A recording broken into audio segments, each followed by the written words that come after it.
we're recording and pass them. You? So, yes. Okay. So, conventionality is what you guys say. There are standards, there's codes, there's laws, there's rules. But I'm not going to go the mockingbird route because I know you're thinking I'm going down that pigeon. I'm not necessarily going down that route. It's saying something different here. So we're not using Freudian business.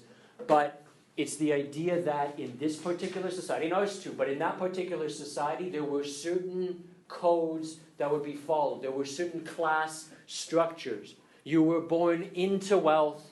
You were born into poverty. And to be poor meant to not be good. To be wealthy, you were privileged, not just in terms of you having a bigger, fancier house and a more comfortable life. It also spoke of your character in so many ways. There were the high-minded rich people, and then there's those poor people, but we don't pay attention to them. They're heathens. Okay? There's that idea, and that at this particular time, you might say, well, yeah, we've discovered that. Not actually really so. But at that particular time, that was like an unbreakable thing. So there was the idea of marriage. Okay? Marriage is a convention. It's a particular code or a tradition that we follow within a particular society. Why do we marry? Why do we get married? And Will's probably like, I'm never getting married. These women are crazy. But, no, I'm kidding. Why? What's the purpose of getting married? For what purpose do you get married? To have kids. To have kids, okay. Good Lord. Well, none of you are going to prom in grade 12. Yeah. It's like symbolizes like a promise to each other. Symbolizes a promise to each other. So you get married with that swell guy. Why? Because? Meant to be together. I'm waiting for something romantic to come out. Of course, nothing does. Maybe because you love him. Okay?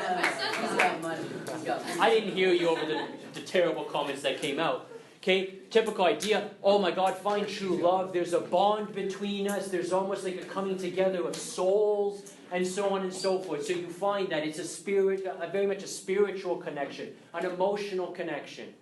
Okay, but at this particular time, that's actually not really what marriage was becoming. Marriage was becoming more about finances, money, social class, riches. So here we have Jane Eyre, and we have Mr. Rochester, and they are not of the same class. He is wealthy, he's rich, he's been born into a particular type of a family and so on. And Jane Eyre, you look and you say, oh look, okay, you're not going to question this, they both love each other. But does society look and say, oh, that's great, they love each other? No, they don't. They look and they say, okay, this is weird, this is odd, and this is not appropriate. So that's how things will be looked at. Oh, look, they're not of the same social class. What the heck is he doing going and marrying this little laywoman? Okay, so that's something that needs to there be broken. But in that particular society, what would have been looked at? It would have looked at and said, oh, no, not just that they're being stupid. They're being immoral. And that's a problem. So it's typical. I mean, you guys live in a particular society. Follow all the rules and you're a good person. That's what you're grown up thinking. That's the particular idea. What Jane Eyre is getting at, what this novel gets at, is that conventionality does not always mean morality. There are these codes and these rules and these things that we have, but they need to be the right codes and the right rules. And just because, and this is where Emily's word is going to come in, just because it's convenient for you to follow the rule, just because everybody might agree with you, doesn't mean that it's necessarily right. So Jamie, you're going to find that if you follow the rules and the codes and customs of society, are you going to get many headaches? No, because it's kind of the majority would say, yeah, you followed the rules, you're a good person, you did everything that was asked and required of you. That makes things convenient. You don't have any headaches. You don't have any issues. You don't have any particular problems. And you look and you say, it's convenient. It's advantageous. I'm not the one who's fighting back against those rules and that any type of injustice that I feel. I must be doing the right thing because society tells me I'm doing the right thing. So I just go along with them. So what do they get into the idea of? Yeah, marriage for class is the way to go, right? And to do otherwise would be wrong. Jane Eyre questions that. Okay? Even Rochester actually questions that, but it's a little bit harder for him. Okay? You'll find in terms of their relationship, there are some bumps, there are some rocks. Okay? He needs to get past something, she needs to get past something. Okay, so that's just an overall premise. Convention is not morality. And then if convention is not morality, what is morality? Okay, and that's something that we're going to need to discover, and Jane Eyre is the key to that. Okay, holy crap, where else do I go? You guys know what I said yesterday. Remember I told you a little bit about that guy Plato? Okay, I don't know if you're going to refer to him necessarily in your essays, but you do want to know that particular concept. Okay, so the idea that the human mind, every single one of us, has things that we're struggling with. Okay, there's things that we need to deal with. So what you're going to find is that the idea is if you follow your intellect, if you follow your reason and your values, if you follow those, you'll be fine. The only problem is that your intellect is always competing with your passions, your emotional side. And Plato feared that emotional side. He feared the passions that raged within us. So you might say, oh, okay, my intellect tells me, and I used this example yesterday, my intellect tells me not to pick up the cigarette, but your desires or your emotional side or your passions might say something different. And what happens when those two things combine? Sometimes the intellect wins out. Sometimes the intellect doesn't win out. And what happens is the passions can sometimes confuse the intellect. So sometimes you'll say, I did that out of passion. And then a lot of times when you say, I did it out of passion, it ends up being the wrong choice. So she needs to be able to master her passions. And she says, I'm going to tie myself. It's one of the most important quotes that we'll get to. She says, I need to tie myself to reason, to the intellect, to my rationality, to what my values and to what my codes are that I've established. Okay? So you're going to see that there's going to be a lot of imagery, like I said yesterday, of hot and of cold. Okay? So watch that. When there's hot, hot means passions. Fire. I mean, there is a fire in the novel. Okay? So it's big. Okay, so find out which characters are the hot characters and which characters are the cold characters. And Jane, like I said yesterday, how does she start out? She starts out hot. Okay, so when she starts out as a child, we'll go to the lines, but when she starts out as a child, she is brimming with emotion. She's following her passions much of the time. So she's hot, she's furious. Do you dislike her as a child? Why? She's real and she's honest. And she says, I'm speaking to you honestly. So she says what's on her mind. You actually get the sense is that when she's a child, she seems almost confident in who she is, right? And she doesn't want anybody kind of like reining her in, right? Because that's what school will do to you. Right? We rein you in. You got to wear that uniform and you can do nothing else, right? And you girls have some particular codes with that uniform and you boys have specific codes and you act this way and you do this and you do that. She doesn't like to be reined in, right? It's that passion, it's that fire, and she wants it flame. Okay? So yes, we do appreciate some certain things about her. Is she perfect at the beginning? Clearly not. It's the beginning. And we know that she needs to go through a progression. She needs to find a way to manage those passions. And she has not one teacher in the novel. She has many teachers in the novel. Who are they? Rochester is one person who will do something for her and show her something. Helen is a huge contributor. Helen is a big teacher for her. And St. John. Okay? There's more that might come along the way. Those are the three key ones. I can't speak on them all in depth, but I'll give you kind of what they're a little bit about. Okay? But, oh my God, and this is going to be kind of more scattered than it usually is. There's too much to get in, and there's a lot of different checking points. So maybe I'll go to the lines. And what I'll say is, I'll draw you, I'll go page 12, page 14, 15, page 62, page this, page that. Different ideas are going to come at different times with those passages, and now we need to sort of organize them all together and see how they all work. Okay? So, I guess the first one that I'll bring you to is page 12. Hello. Yes, hello?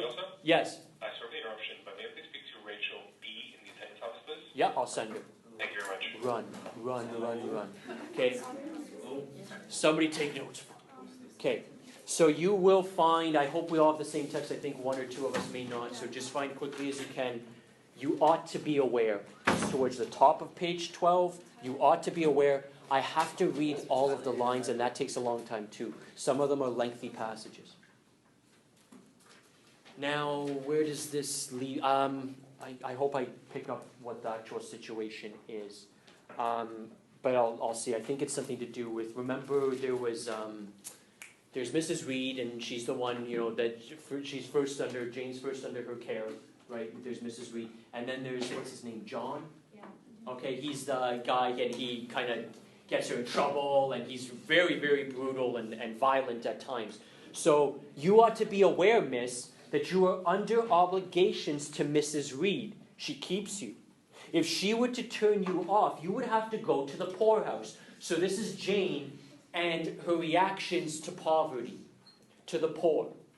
So this is the social class and everything like that. I had nothing to say to these words. They were not new to me.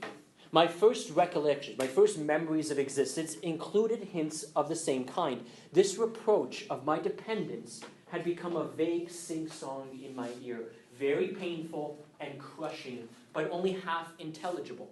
Miss Abbott joined in. And you ought not to think yourself on an equality with the Mrs. Reeds and Master Reed, because Mrs. kindly allows you to be brought up with them. They will have a great deal of money, and you will have none. It is your place to be humble and to try to make yourself agreeable to them.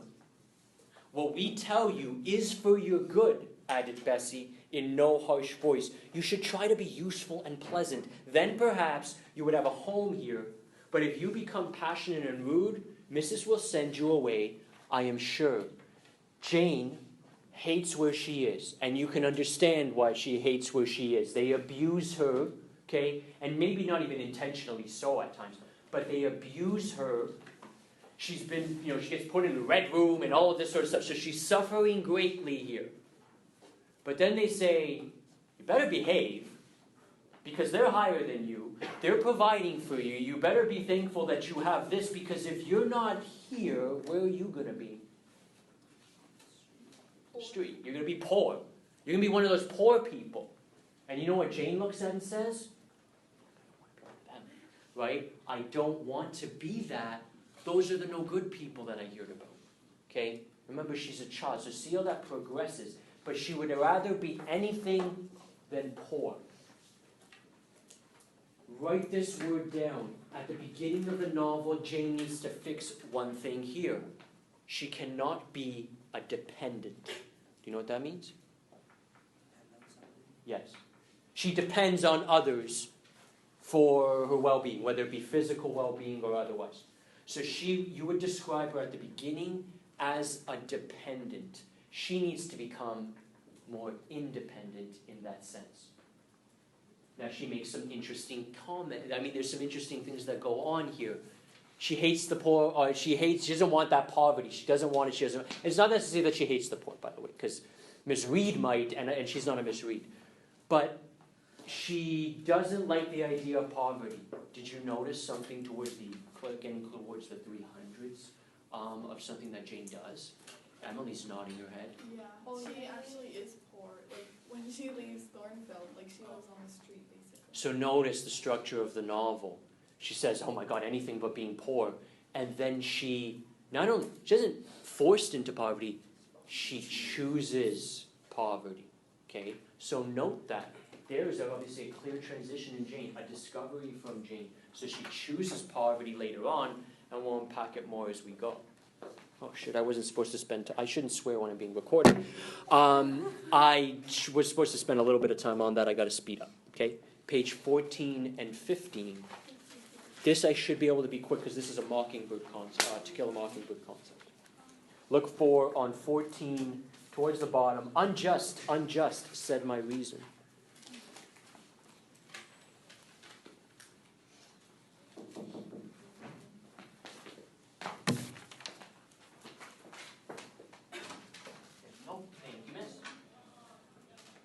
This is in response to John's tyranny over her. I mean, again, all the bad stuff that he's been doing to her.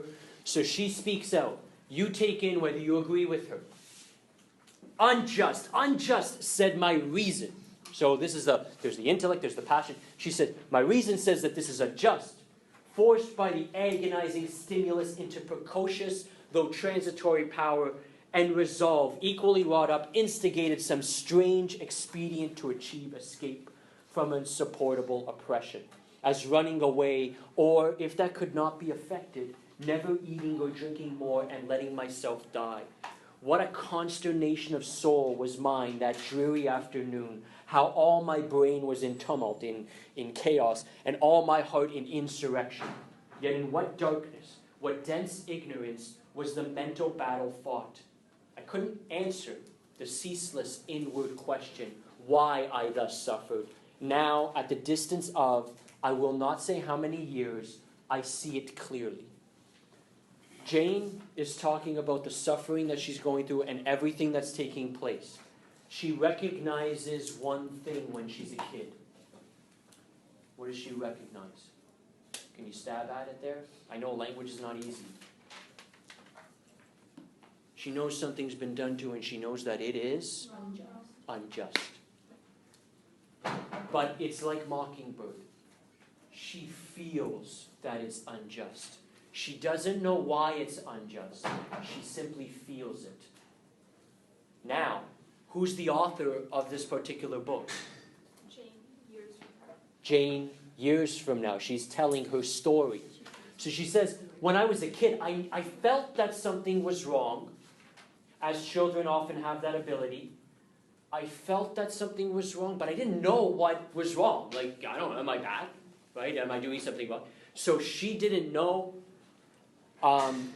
consciously, I guess. Her reason actually doesn't figure that out for her, but her feeling does.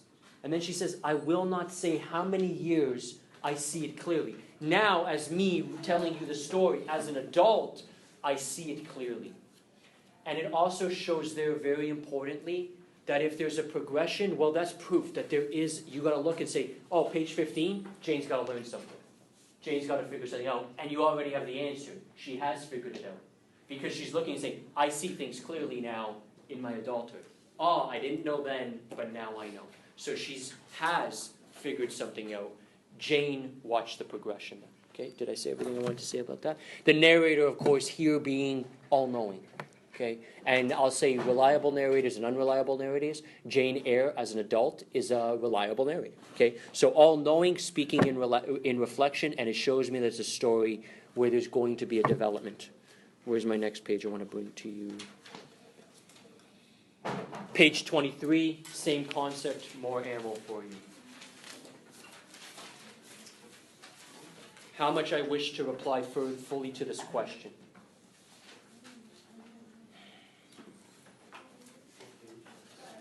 Uh, 23.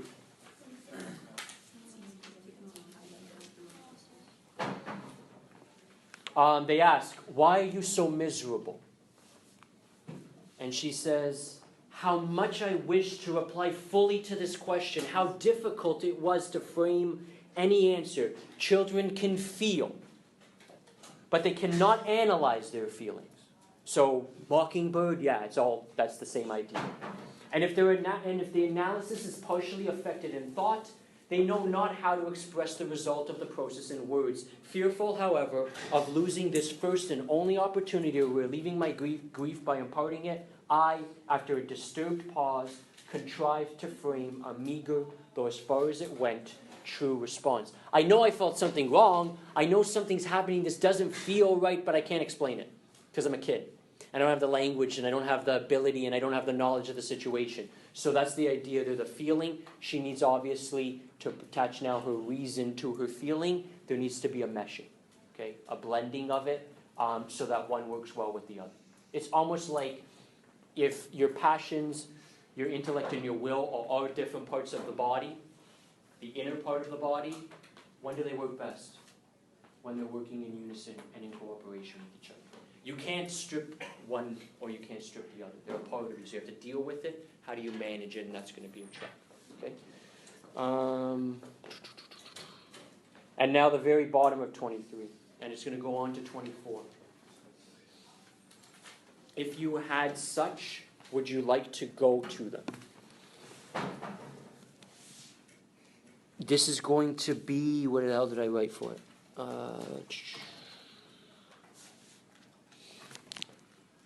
This is going to be the convenience question. Do you act out of convenience? So that goes in the thing of, is it easy? Are you going to make a decision? I'll give you a decision to make, a life decision to make. What are you going to base that decision on? Whether it makes things easier for you? Is that part of the whole moral question? Okay? Should you base your decision based on whether it's advantageous, whether it's convenient, whether it's easy? Okay, so this would be a reply to that. If you had such, would you like to go to them? I reflected. Poverty looks grim to grown people, and still more so to children. It looks bad for even children would see that as bad. They have not much idea of industrious, working, respectable poverty. They think of the word only as connected with ragged clothes, scanty food, fireless grates, rude manners, and debasing vices. Poverty for me was synonymous with degradation. That's how she views the poor. That's how you guys view it.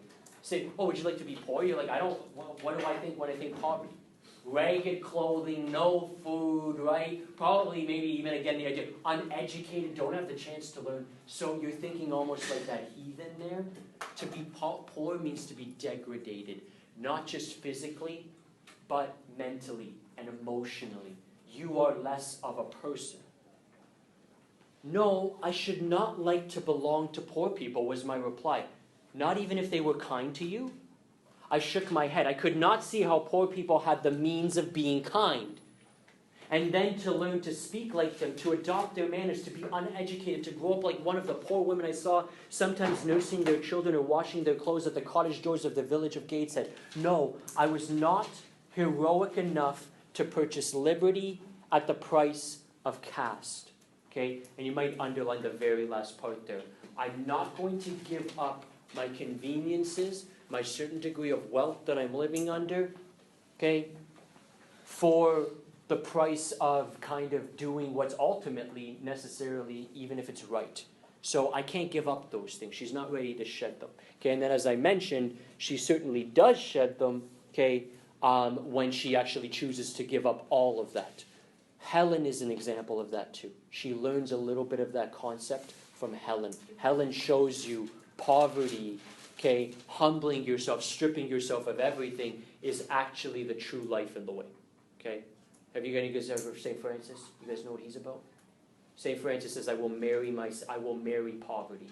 He strips himself of all things. But what he's actually stripping himself is not just material goods. He strips himself of all, in a way, desire. He masters desire. And actually, that's the definition of chastity. So, to be the chaste, live that life. St. John lives that life.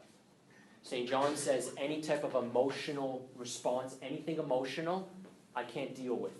Do you see him to be a very dry type of a person, right? She mentions that all the time.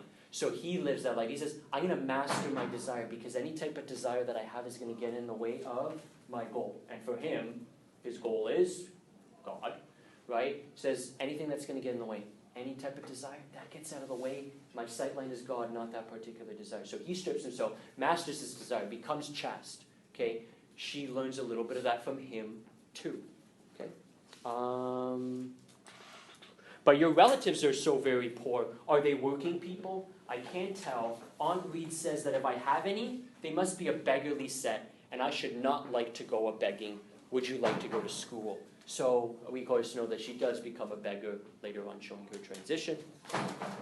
36 and 37, ice and fire. Mr. Yotso? Yes. Hello? Hi. Is Carmine Klopp? He is, yes. Can he come down to the cafeteria for the co-op assembly?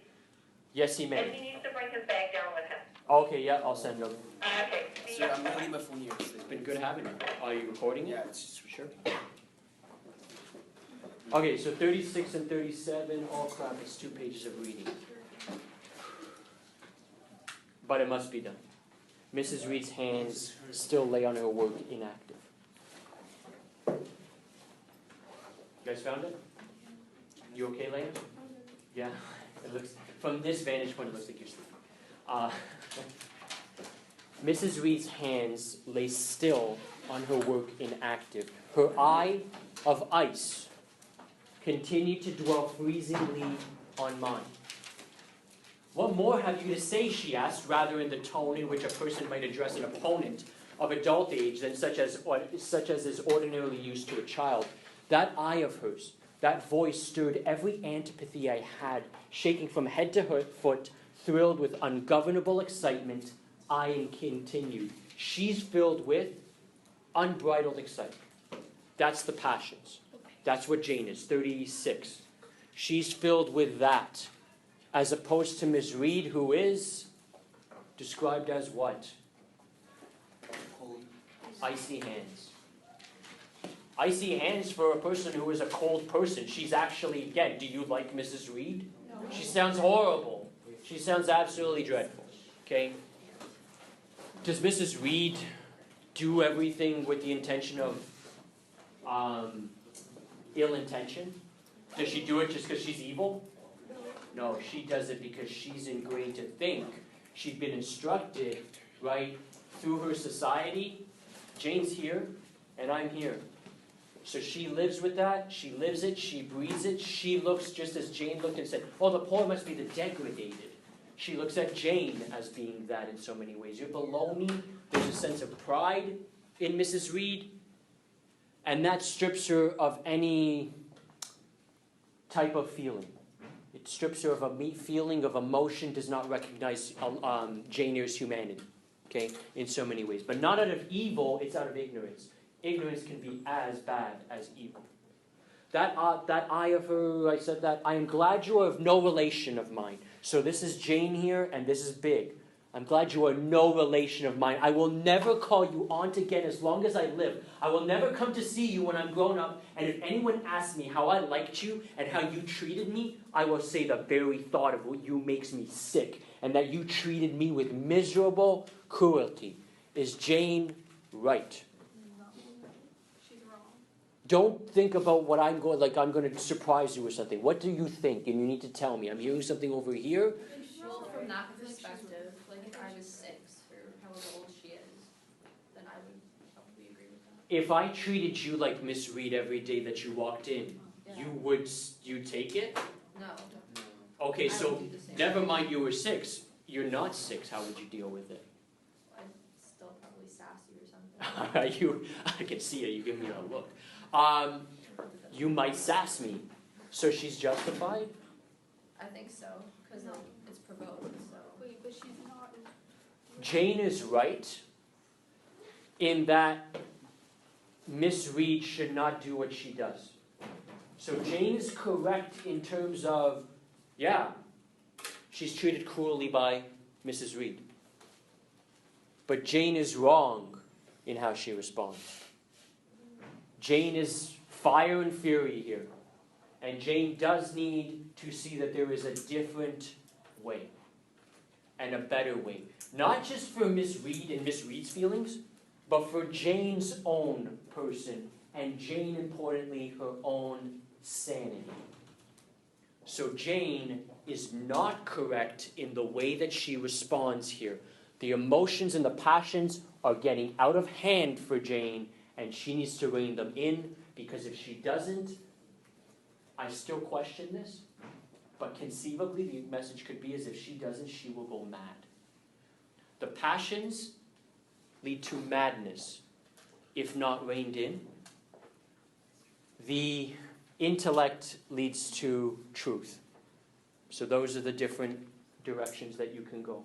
She doesn't rein in her emotions, she goes mad. Conceivably.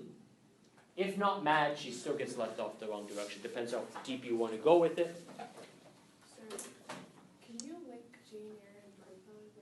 Like, Yeah, it's Bertha is like represents how Jane like goes in her, yeah, like how she's. Good.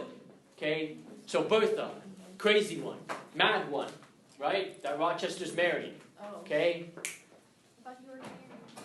totally forgot. No, remember? Oh, look, there's a Oh, secret you're that I right. got, right? Oh, Yeah, there's a secret. I got this crazy woman who's just completely like she is. She is mad.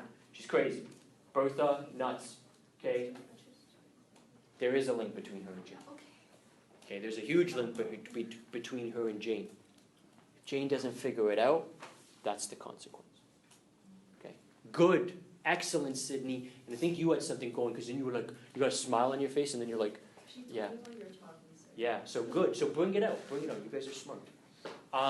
Okay, so that was big, and actually that was one of the things I was going to bring up, and now I don't need to. So, she has it wrong, actually, in the way that she approaches it. How dare you affirm that, Jane Eyre, replies Miss Reed. How dare I, Mrs. Reed? How dare I? Because it is the truth. You think I have no feelings, and that I can do without one bit of love or kindness, but I cannot live so, and you have no pity. I shall remember how you thrust me back, roughly and violently thrust me back into the red room, roughly and locked me up there to my dying day. Though I was in agony, though I cried out while suffocating with distress, have mercy on Reed, and that punishment you made me suffer because your wicked boy struck me, knocked me down for nothing. I will tell anybody who asks me questions this exact tale. People think you a good woman, but you are bad, hard-hearted. You are deceitful. Oh, look, I forgot something. She said, when I grow up, I will never come to see you. She does come. She does come back. So again, another progression there. So what happens? She says it. There's the passions that come out. And then she regrets it. And that's a huge problem. That's a huge problem. It seemed good for her to say at the time, right? Get it off your chest. I'm speaking the truth. And she is speaking a lot of truth there. But it doesn't do you that good. It doesn't do you good. And Helen Burns will teach her that. And again, for yourself, it doesn't do you good. It's not helping anything. Ere I had finished in this reply, my soul began to expand, to exult, with the strangest sense of freedom, of triumph. This is the initial, the convenience that comes with it. Got off my chest, I feel good. I ever felt. It seemed as if an invisible bond had burst, and that I had struggled out into unhoped-for liberty.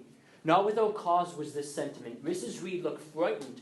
Her work had slipped from her knee. She was lifting up her hands, rocking herself to and fro, and even twisting her face as if she would cry. She affects Mrs. Reed there. She kind of punches her right there, right? She kind of hits her with a little bit of a stab. Jane, you are under a mistake.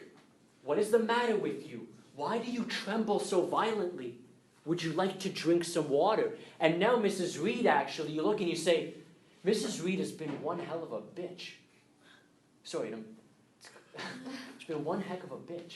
But you look and you say, oh, shit.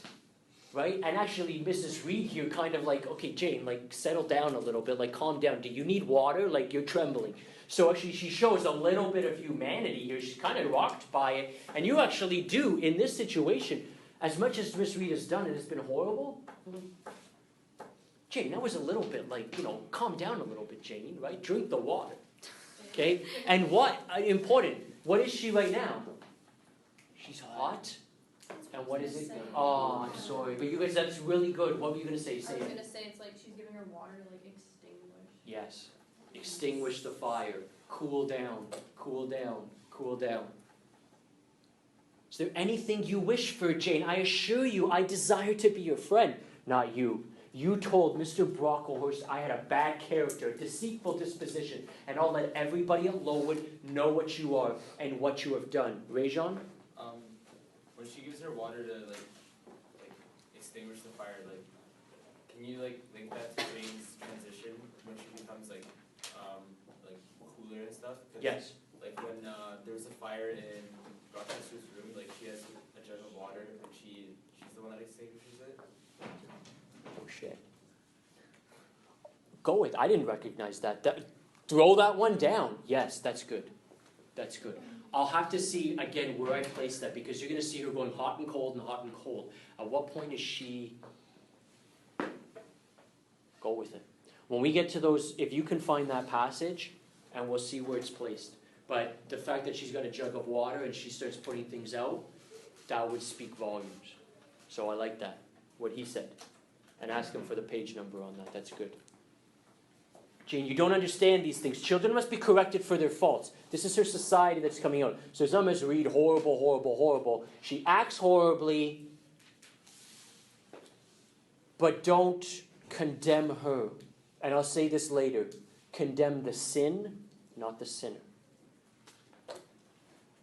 Deceit is not my fault. I cried out and underlined in a savage, high voice, related to the savage that is Bertha Mason. Deceit is not my fault. I cried out in a savage, high voice. Right now, Jane is savage. She is wild. Okay? And she cannot live that way. And then certainly, here's the words that come out. But you are passionate, Jane. That you must allow. And now return to the nursery. There's a dear, and lie down a little. I'm not your dear. I cannot lie down. Send me to school soon, Mrs. Reed, for I hate to live here. I will indeed send her to school soon, murmured Mrs. Reed, sotto voce. And gathering up her work, she abruptly quitted the apartment. I was left there alone, winner of the field. It was the hardest battle I had fought, and the first victory I gained. I stood a while on the rug, where Mr. Brocklehurst had stood, and enjoyed my conqueror's solitude. First I smiled to myself and felt elated, but this fierce pleasure subsided in me as fast as did the accelerated throb of my pulses. Child cannot quarrel with its elders, as I had done, cannot give its furious feelings uncontrolled play, as I had given mine, without experiencing afterwards the pang of remorse and the chill of reaction. She now feels the guilt that comes along with it. She feels that she actually did something wrong. A ridge of lighted heath, alive, glancing, devouring, would have been a meet emblem of my mind when I accused and menaced Miss Reed. The same ridge, black and blasted after the flames are dead, would have represented as meetly my subsequent condition. So I will repeat, there's the fire. The same ridge, black and blasted after the flames are dead, would have represented as meetly my subsequent condition.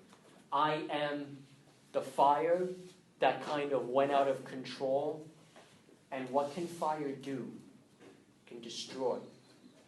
So that's what she doesn't want to go down. But fire is a complicated image. Fire can destroy, but it can also? Yes. So fire is necessary, right? We must have it. It's like the number one kind of invention. We wouldn't have any type of civilization without it. Fire is needed. Fire gives you a spark, right? It gives you a rejuvenation. It gives you all those sorts of things. It can be seen as a good image, but not a blazing fire that can go out of control. So those are passions. They're there, and unlike Plato says, there's a necessity to them. So Plato said, they're horrible, they're horrible, they're horrible. You've got to manage them, do away with them if you can. There's a little bit of a change here as we get into the 19th century and so on. They look at it and say, Plato, we agree with much of what you say. Rein in your passions, but also recognize that they do serve a particular purpose as well. Okay?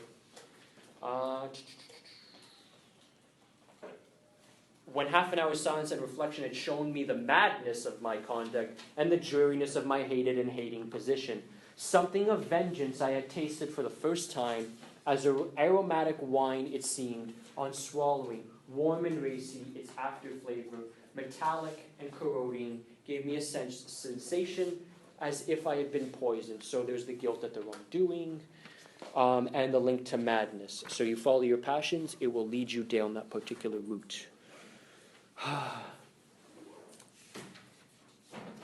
54, 55, 56, I think there's like 6 pages. I would advise you, I don't think I can read the whole bloody thing, but this is, I think, coming up, if I'm correct, this is Helen Burns, so it's obviously a key point in the novel. If I can't get through it all, I'd say go back and read these pages. Yeah, I'm going to say, I marked down 55, but it should be 54.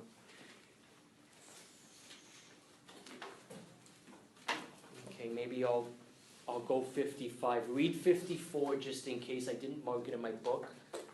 I'll start on 55, but you might go and find some more information on 54. Okay?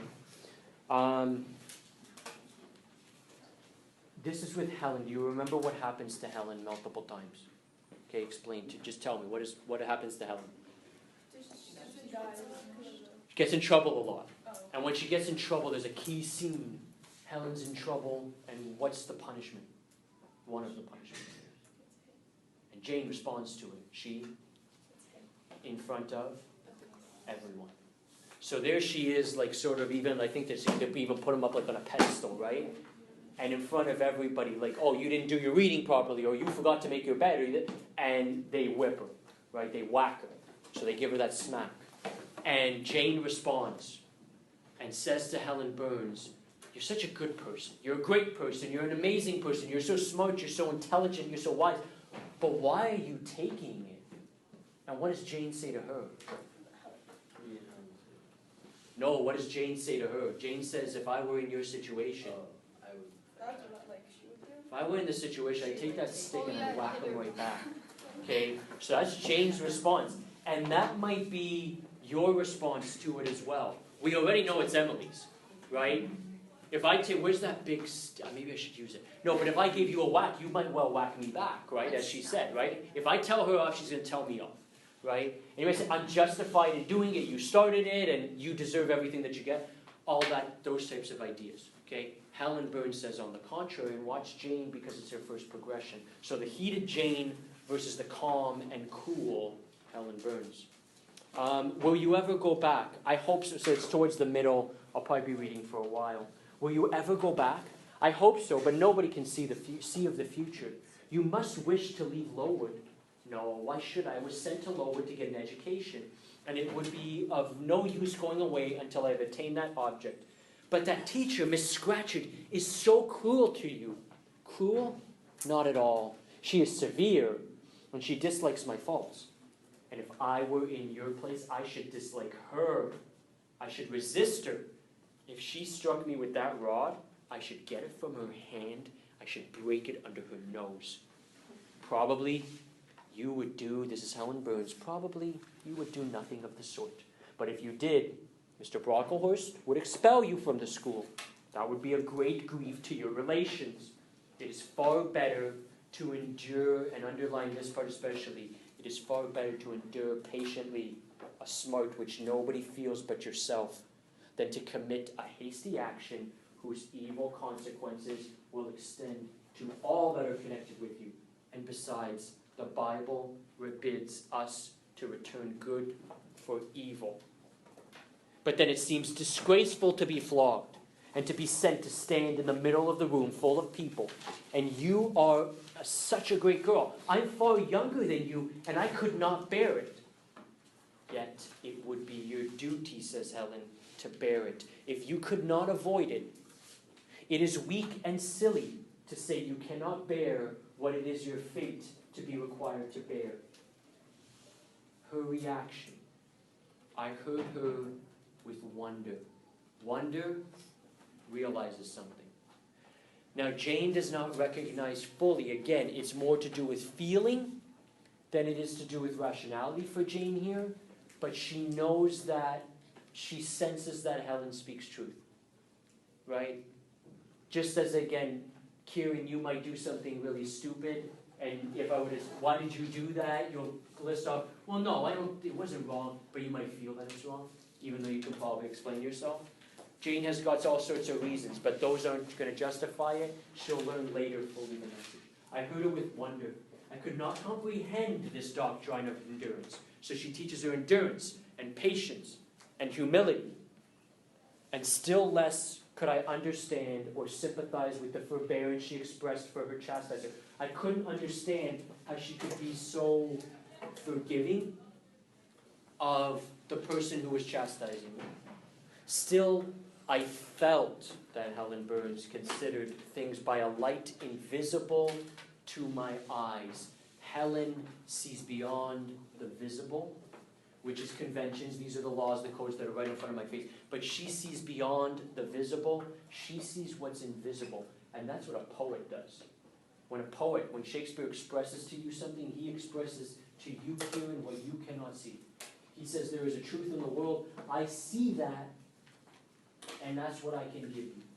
You see a tree, he sees something more than a tree. Helen is in many ways that. She's poetic. She's saintly. She is an absolute, in their language, everything. She is a saint. So a light invisible to my eyes. I suspected she might be right and I wrong, but I would not ponder the matter deeply. Like Felix, I put it off to a more convenient season. So she says, yeah, she might be right, only later will she fully. Right now she puts it off. You say you have faults, Helen. What are they? To me you seem very good. Then learn from me not to judge by appearances. I am, as Miss Scatcherd said slatternly, I seldom put and never keep things in order. I am careless. I forget rules. I read when I should learn my lessons. I have no method, and sometimes I say, like you, I cannot bear to be subjected to systematic arrangements. This is all very provoking to Miss Scatcherd, who is naturally neat, punctual, and particular. And cross and cruel, I added, but Helen Burns would not admit my addition. She kept silence. Is Miss Temple as severe to you as Miss Scatcherd? At the utterance of Miss Temple's name, a soft smile flitted over her grave face. Miss Temple is full of goodness. It pains her to be severe to anyone, even the worst in the school. She sees my errors and tells me of them gently, and if I do anything worthy of praise, she gives me my meed liberally. One strong proof of my wretchedly defective nature is that even her expostulations, so mild, so rational, have no influence to cure me of my faults, and even her praise, though I value it most highly, cannot stimulate me to continued care and foresight. Skip over 57, a great deal, bottom page.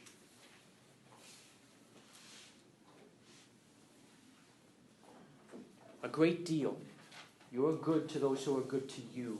It is all I ever desire to be. If people were always kind and obedient to those who are cruel and unjust, the wicked people would have it all their own way. So Jane's like, you have to tell off the person who's cruel. You have to give it right back to them or they're going to keep doing the same thing. Is that a valid argument? Yeah. Okay. That's a valid argument that's proposed there. And watch what the response will be to that.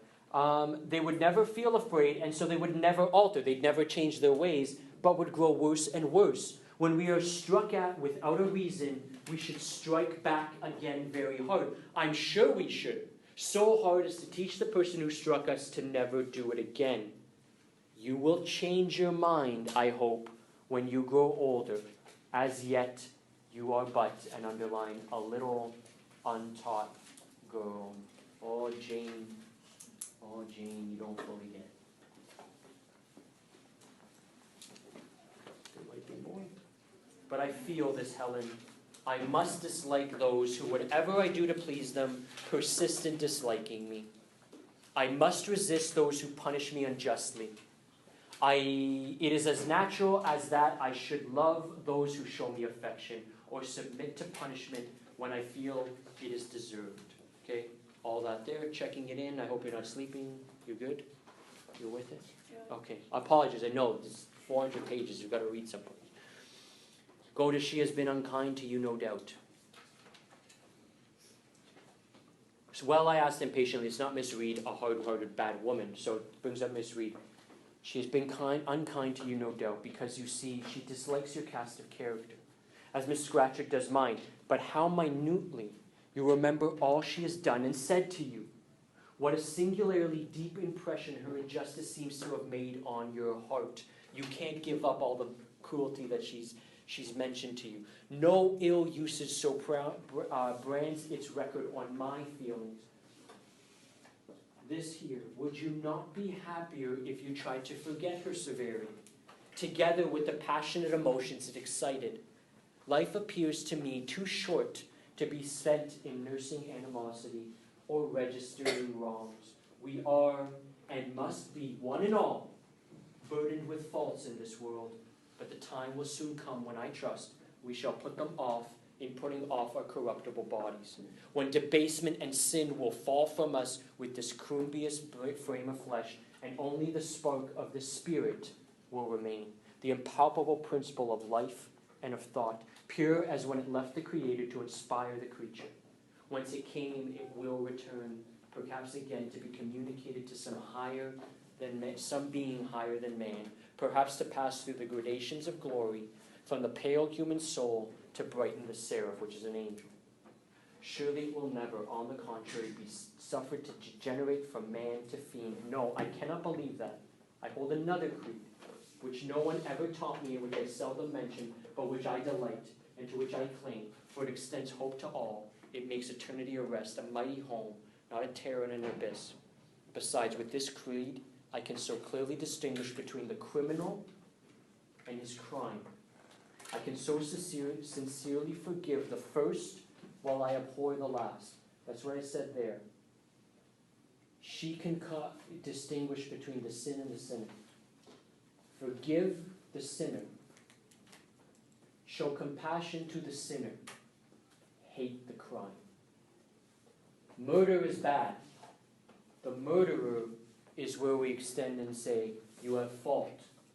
I recognize your fault. I don't pass it away. I'm not letting you off the hook. I recognize your fault, but I will release you of that burden. She's able to do that. So those who show her justice, Miss Scratchard shows me injustice, if you call it that, it works in this way. Kieran, you've done something wrong. And I'll say that you've done something wrong. When you do something wrong, you owe a debt. Okay? So think of sin as being a type of a debt. So let's say that I gave you $5. And you're supposed to pay me back the $5. But you didn't pay me back the $5. What do I do? What do I do? Huh? You ask him for the $5? I asked him for the $5. You said something? No? Thought something. Okay. Well, it works in this way. I'm not going to get. I can ask you 100. I've asked you 100 times over. You don't have the $5. You're not getting it back. Okay. Typical thing would be, you stupid jerk. You know you owe me $5. I better get that $5. You can treat it in that type of a way. She recognizes the power of mercy. She recognizes that mercy not only affects the person that's being extended, but the person who gives it. So she's saying, Jane, here you are, adding up all of the wrongs that have been done to you. What is it doing? Right now, Jane, how do you feel? I feel furious. I feel angry. I feel terrible. Helen says, I don't. I feel comfortable. I feel okay. I feel calm. I'm not angered.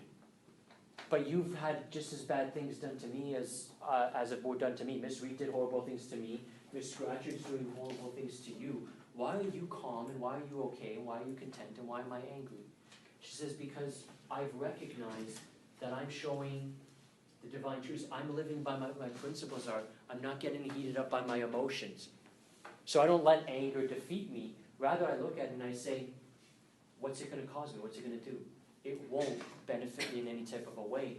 But instead, how I respond to it is, Kieran, I recognize that you owe me $5. You have a debt that you need to pay. So the sinner is not just, hey, it's okay, all's well. Don't worry about it, forget about it. It's not that. It more works in, you do have a debt. And I recognize that debt. You owe, but I will release you from that debt. And when you release the sinner from the debt, through mercy, you release yourself from the burden of anger and frustration and of sin itself. Helen's recognized. Is Helen too good of a character? This is probably where I'll end. Is Helen too good of a character? No. Can anybody be a Helen for me? No. Nope. Is Jane a Helen? No. At the end, is Jane a Helen? No. No. Jane is never Helen. Helen is presented, as I said, a saintly character. We can't all be, well, I mean, perhaps we all have the potential to be, but Charlotte Rajay is not saying everybody go out and you are all going to be Helen Burns and that's the answer, because she's smarter than that. And she knows that we're all not going to be that saintly character. We can't master our desire in the same way that necessarily Helen has, and Jane Eyre cannot do that. Jane Eyre cannot do that. Jane Eyre is not a perfect character, and even in the end, she never reaches the level or the standard of Helen Burns. But Helen Burns acts as something that we can aspire to, and she's saying even if we fall short, that's fine. Because what actually Jane Eyre is, and always has been in her feeling of remorse and of guilt, is that she is moral. Doesn't mean she's going to get it right all the time, but she's moral. And morality and maintaining it to the best of your ability, Charlotte Bronte will say, is good enough. So she sets a standard with Helen Burns, not necessarily one to be met, but one to be aspired to. You have a question? Is that a good thing or a bad thing, like what Helen does with the sins? Is that a good way to handle things? Or What, Helen? like a not so, because I feel like not punishing someone isn't the right, but that might be me.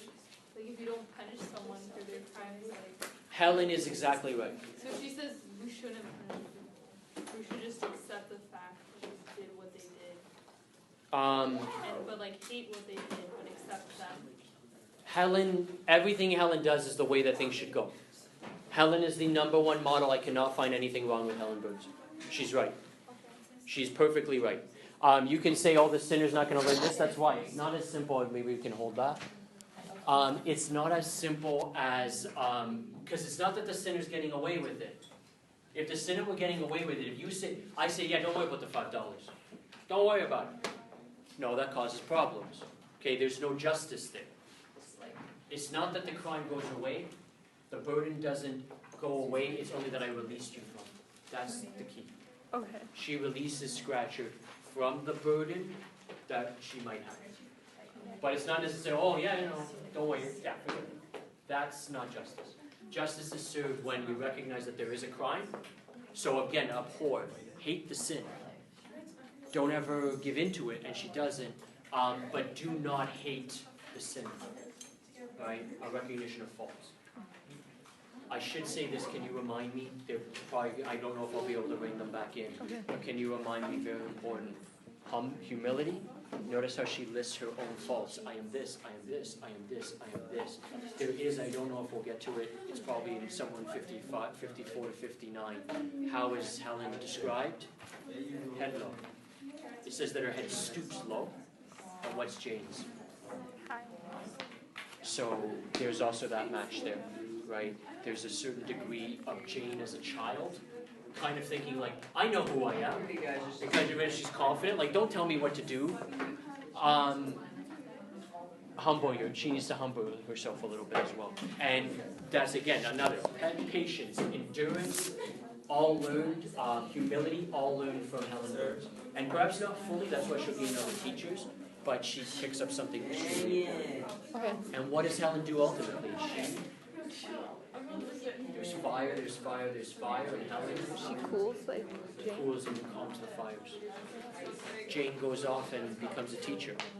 Jane is very much a different character when she becomes a teacher. She becomes very calm and cool and collected. So that's a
that. So I'll just give a couple of quick announcements and a couple of reminders. Tomorrow, I'm at Wonderland. Hand up, just no response to it, but hand up if you are going with me tomorrow. Okay, can I just say quickly, if you do happen to be placed on my bus, don't mess things up there because I will probably get annoyed very, very quickly. And then I'm going to have to storm a couple of kids, and many of them I probably won't know. So just make sure, manage that very well. If you see somebody, manage your space there around it. Like, tell them, like, if he said don't get up off your seat and do all that stupid stuff, then make sure, because, yeah, I'll be probably very annoyed by that. Hi? I'll walk around. I don't love rides. I might go on like some cheap ones, but yeah. Okay, in terms of tomorrow, then for those that are here, I'm actually not going to leave the group thing because there's going to be too many that are gone from the group to work on the Macbeth. I mean, if you have a group that's all intact, fine, you could if you want, ask the teacher. But I've just left, you guys have to read Macbeth, so I just left that read Macbeth or Wuthering Heights. With Macbeth, you're actually supposed to have it read for probably tomorrow or Friday or something. I'm not getting to it by then because I won't finish Jane Eyre. So Jane Eyre, I'm hoping that I'll finish by Monday, which means that I would say Macbeth have read for Tuesday. Okay, and then obviously Wuthering Heights, you check the dates on what I set for that. Have that ready. That's not far. That's probably next Friday or something like that. And then of course your scene presentations, which you should be already started on the working. Okay, so okay. I love May and June. I love it. Yeah, in terms of Jane Eyre, let me get to everything I need to get to, so be very focused here. Have your notes out. I'm going to just make one quick note that's important for you that I didn't mention yesterday. You have to find it, because it's going to take me too long to find. I'll tell you, don't look for it now, but look for it later. Just mark it. In the pages in and around 56 or 55 to 59, somewhere in those pages, that's where we left off yesterday. That was with Helen Burns. Jane obviously is going through a development. That's one of the key stages to her development. That was mentioned. But what was very important was the language that came out from that. I can't find it, you find it. There will be a section that says Helen's head drooped low. Okay? And it'll also mention either there or in another place in the text, it'll mention that Jane Eyre, what is she suffering from there actually at the beginning? A little bit of overconfidence and a little bit of overexuberance. So there's a little bit of the pride aspect there. So she needs to, and that's what she learns from Helen. She learns all of those Christ things. She learns endurance. She learns patience. And she learns to master her desires. Okay? What Helen serves the purpose of is Helen, if I said that to Jane at the beginning, fire, fire, fire, Helen cools the fire. Okay? But the drooped low thing might serve you well there. Okay? Because she's got to learn a little bit of humility. Who else, by the way, quickly as you go forward, who's another character that needs to learn a little bit of humility? Rochester would need to learn that. Rochester is very prideful. He's very prideful. So he's going to have to see that, and you guys can probably map that out on your own, but I'll give you some of the text to show you that, okay? I think I'm going to come to really key lines that will actually even tell you to star, but we'll see where that comes. So that was all 57 to 59 in and around there. What you want to do is now go to 67. I think these lines are going to be important, and then we'll shift over to 69 shortly too. I apologize for all the reading, but it's a long book and the lines are where it's at. So 67. There was I then mounted aloft. It's the last paragraph if you have my book of 67. It's a long paragraph.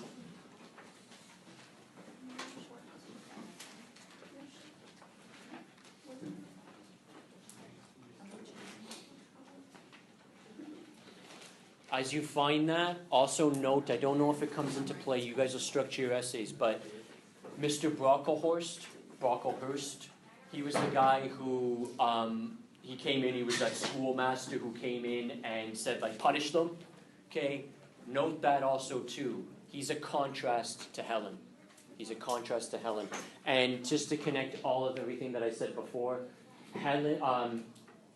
Jane looked at the people who were in poverty, said, I don't want that. She doesn't embrace poverty, and not only that, she actually sees those in poverty as, those are the degraded people. Brocklehurst asserts that. That would be his view, that would be the societal view. That's the institution that inserts that as well. That's why we hate that institution.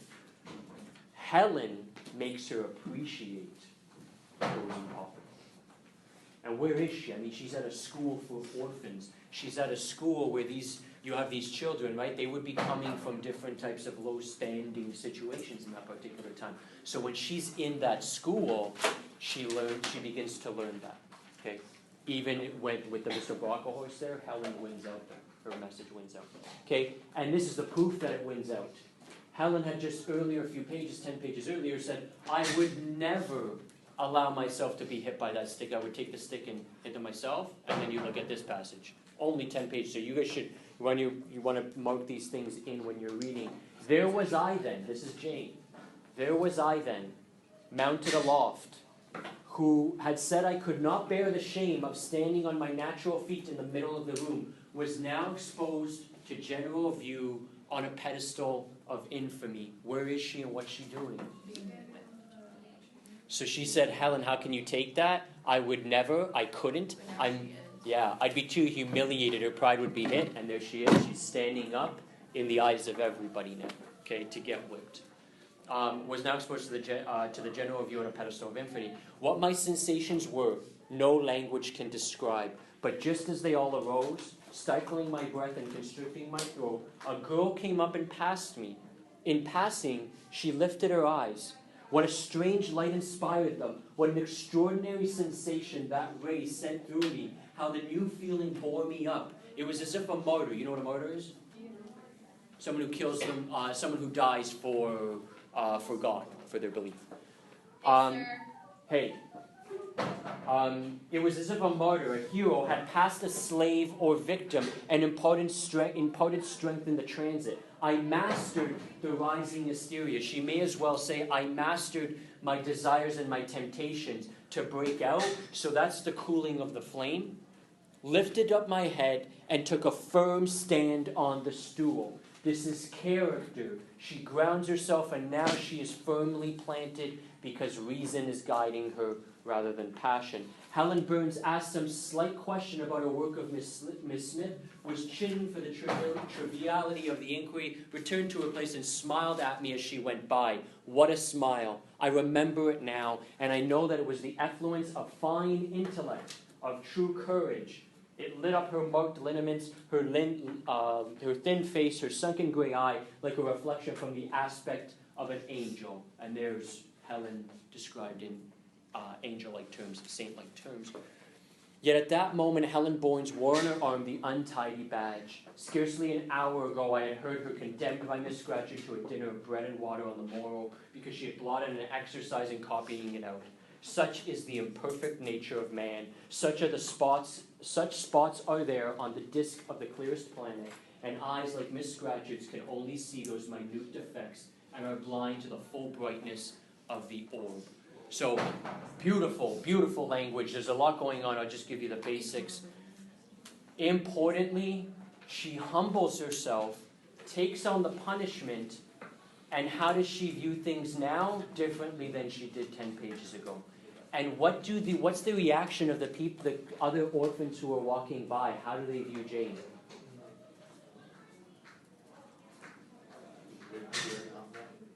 Admiration. They view on her complete and utter admiration. Here she actually, as she says, here is actual true courage. She even said before, Helen, how is this courage? How is this standing up? How is this doing all that sort of stuff? Now she felt that she was wrong, didn't quite know it. As she practices it, she gets that sensation and that feeling. And it's not a typical sensation. You guys won't understand what I'm saying so much now, but you will later, especially when you get into Wuthering Heights. At this particular time, in thinking, I said Plato was all about the intellect. Okay? If your intellect and your reason guides you, you will be fine in your decisions and you will find the truth. Stay away from your passions. With the interesting thing going on here, Plato came a long time ago. This is called the Romantic period. And the Romantic period is not like necessarily about love stories. It means something different. But what the Romantic period is, they would have believed, the authors, the philosophers at this time, they would have said, forget what Plato's talking about. Truth is to be found in tapping into your emotions and your feelings and really discovering what those are. So they would actually say more let your passions guide you. Jane Eyre, the novel, is reacting against that. Jane Eyre comes out during the Romantic period, a little bit towards its end, and Jane Eyre is saying, that's wrong. Charlotte Bronte is looking at the authors of her day, seeing their own lives, of them trying to get to the truth through their emotions and their feelings and their passions and tapping in, and she sees that that actually ends up being destructive more than it ends up shedding light on things. Because if you look at the lives of the particular authors at that particular time, many of them, the popular ones, die young, get into drug abuse, all sorts of issues. It actually destroys their lives because they end up on this obsessive quest. So that's the reaction there, okay? But you will see some of that imagery coming in where she's talking very powerfully here. She's speaking about a feeling that she has that is so intense and so deep, right? And that's why there's the divine, godly language that's coming out. I hope that doesn't confuse you, Rajon. What's the quest that the other authors are for? They're trying to find the truth. But they're trying to find out what's the source of things. Like they want to get to even move away. Like I will tell you what everything is about. I will tap into everything. So Frankenstein, you get me in grade 12, is all about Dr. Frankenstein, the doctor trying to find the secret to life, right? And he finds out how to create something, right? But it ends up being destructive. He creates a monster. He doesn't create something beautiful. Okay. Anyway, that's grade 12. It's grade 12. I'm getting ahead of myself. You guys don't understand now the progression. If you want to show the development of Jane Eyre, that's a key part that you got to go to. She's already changing, so that's the whole mapping out, the learning the lesson of from Helen Burns and what she learns. 69, I think, is the key passage. Well, Helen, said I, putting my hand into hers. So find that. It's in chapter 8. It's towards the bottom.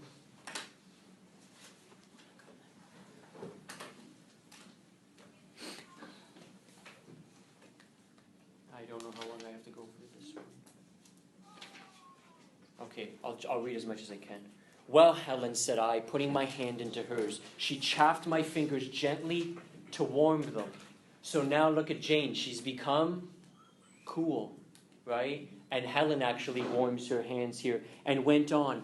If all the world hated you and believed you wicked, while your own conscience approved you and absolved you from guilt, you would not be without friends. So that's what Helen says to Jane.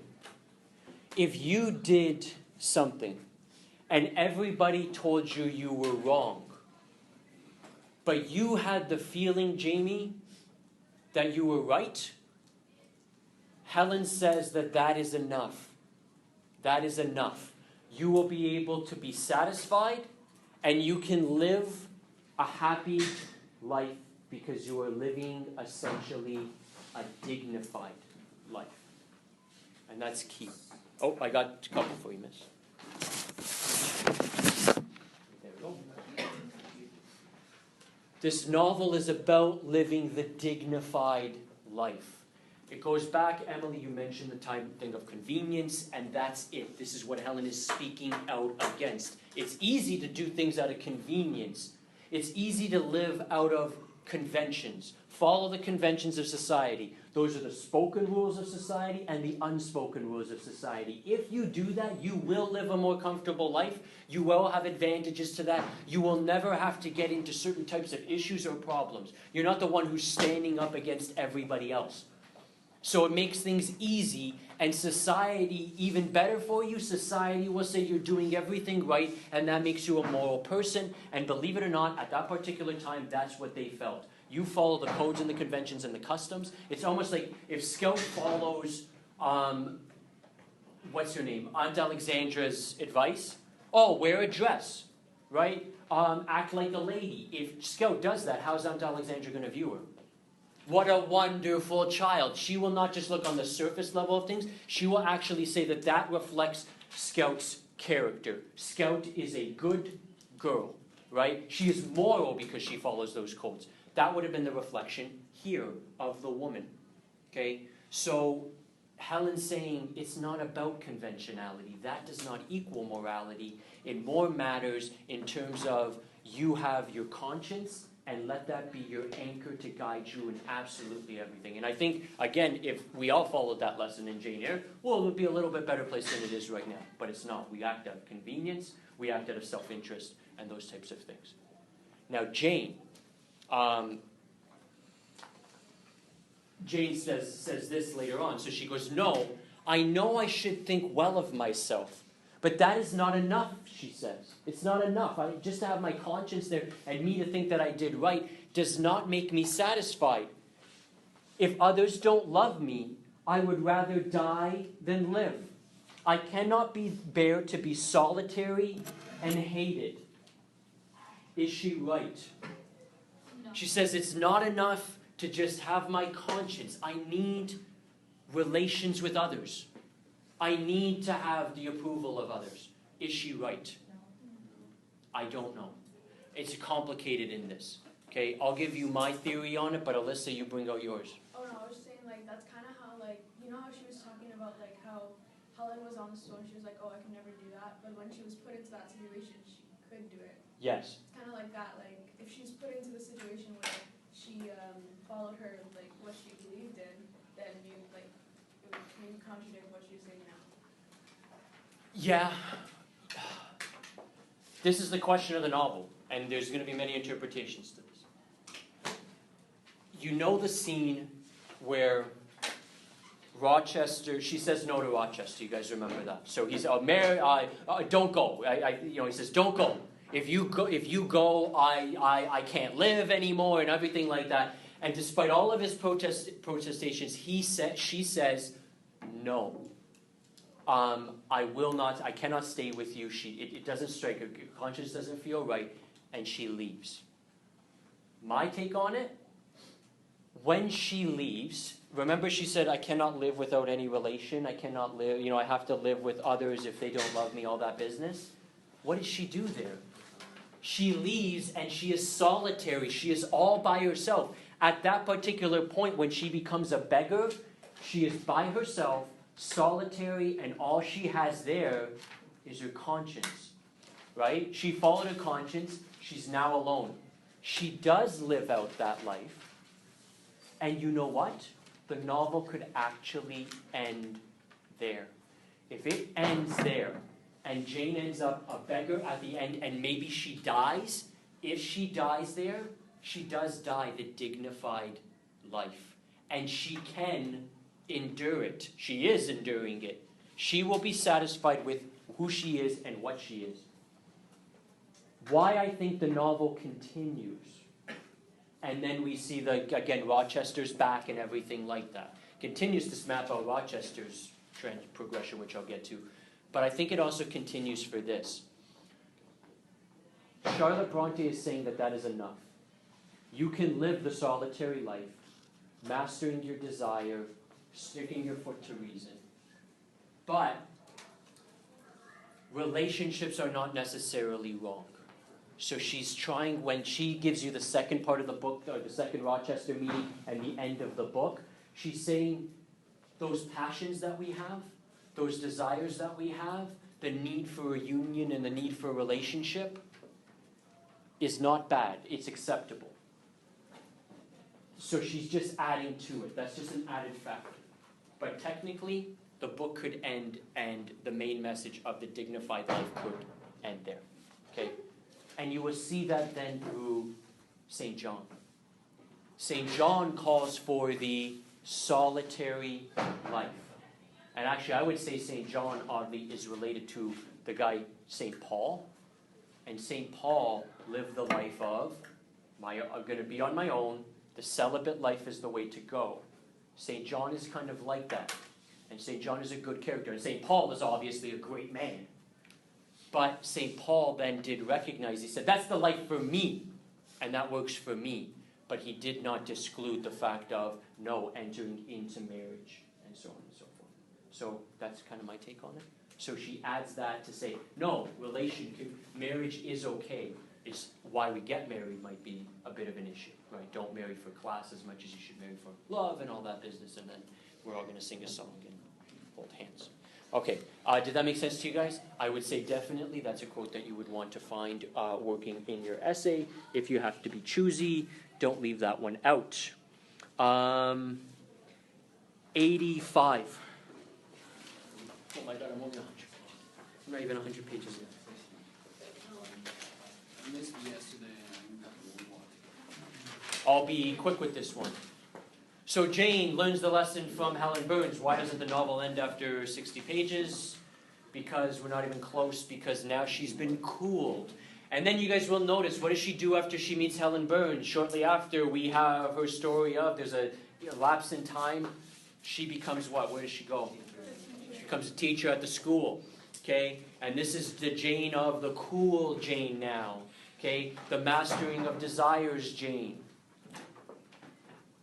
You have to ask the question of, if she's there and everything's well there, then why does she leave? Because she actually doesn't spend all that much time there. Okay? Or the story doesn't take place all there. So she moves from there. Why does she move? Why does she take the job at Thornfield? There's a reason for that. Leia, you want to take it? More like independent, because you're saying how she was dependent earlier in the novel. Yes. So she's being independent by seeking a situation somewhere else. Yes. Okay. You'll see here, she feels restricted. There's a feeling of restriction there. So she's got to bring out her full potential. Okay. So from the day she left, it's in the middle of 85. From the day she left, I was no longer the same. With her was gone every settled feeling, every association that had made Lowood in some degree a home to me. I imbibed from her something of her nature and much of her habits, more harmonious thoughts. What seemed better regulated feelings had become the inmates of my mind. I had given in allegiance to duty and order. I was quiet. I believed I was content. To the eyes of others, usually to my own, I appeared a disciplined and subdued character. And sorry, that's not the ending there, disciplined but subdued. There's going to be a sense that that's going to develop into her feeling restricted. But okay, she's taken in the lesson of Helen, and you see her looking a little bit more like Helen there. I think it's the next page that I had to throw you over. No, you know what, I maybe didn't mark it because I don't think I needed to. I had to skip that one. Just note that there's going to be a mention of caged birds. Maybe it's in my quotes, but it comes further on. There's going to be a mention where she feels kind of like a caged bird. Okay? And that's that idea. It's speaking there to the role of woman. You guys probably can sense that that was also an issue there too. So she'll talk about teacups, like the life of a woman. We as women need, and I'm not a woman, but we as women need intellectual stimulation, just as men need intellectual stimulation. If you just reduce me to making cakes and doing all that sort of stuff, right? Those womanly things, those simple-minded things. Because what would have happened if you received an education? You'd have been learning certain subjects, and he'd have been learning the big subjects. So you'd be learning the simple ones, like you'd be doing the knitting, and then he'd be learning like philosophical concepts of whatever. So you guys would have been limited in your capacity, so that's where she needs to break out. That's where she needs to reach her full potential, because what is she? She's very, very intelligent. Even what will Rochester say, right? You're my equal. Intellectually, they are equals. So she's very intelligent. She has burst out of that particular potential. So her fire is subdued, and then what's the next track as we go forward? Needs to be reignited. Okay? So it's a stop and a start, and a stop and a start. It needs to be reignited. Maybe it was here, 86, just quickly. I tired of the routine of 8 years in one afternoon. I desired liberty. For liberty I gasped. For liberty I uttered a prayer. It seemed scattered on the wind, then faintly blowing. You'll find that, but do so quickly. In 86, and it's the bottom of a big paragraph.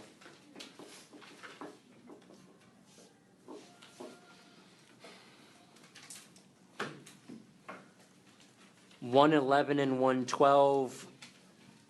Who blames me? That's the one I was talking about. So I've explained it. Just go to 111 and 112, and you'll find it.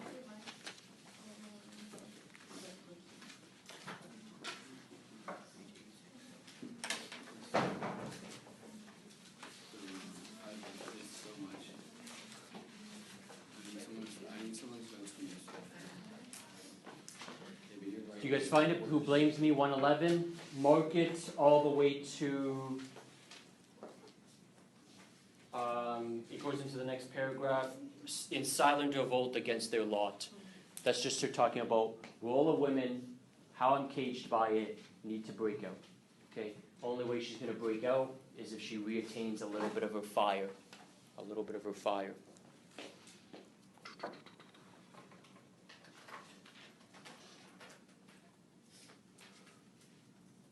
Now 149 and 150. These are important. And I think it brings me to new ideas.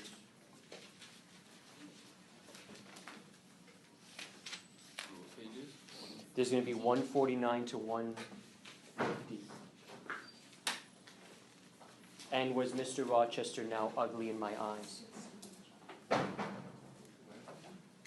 149 to 150.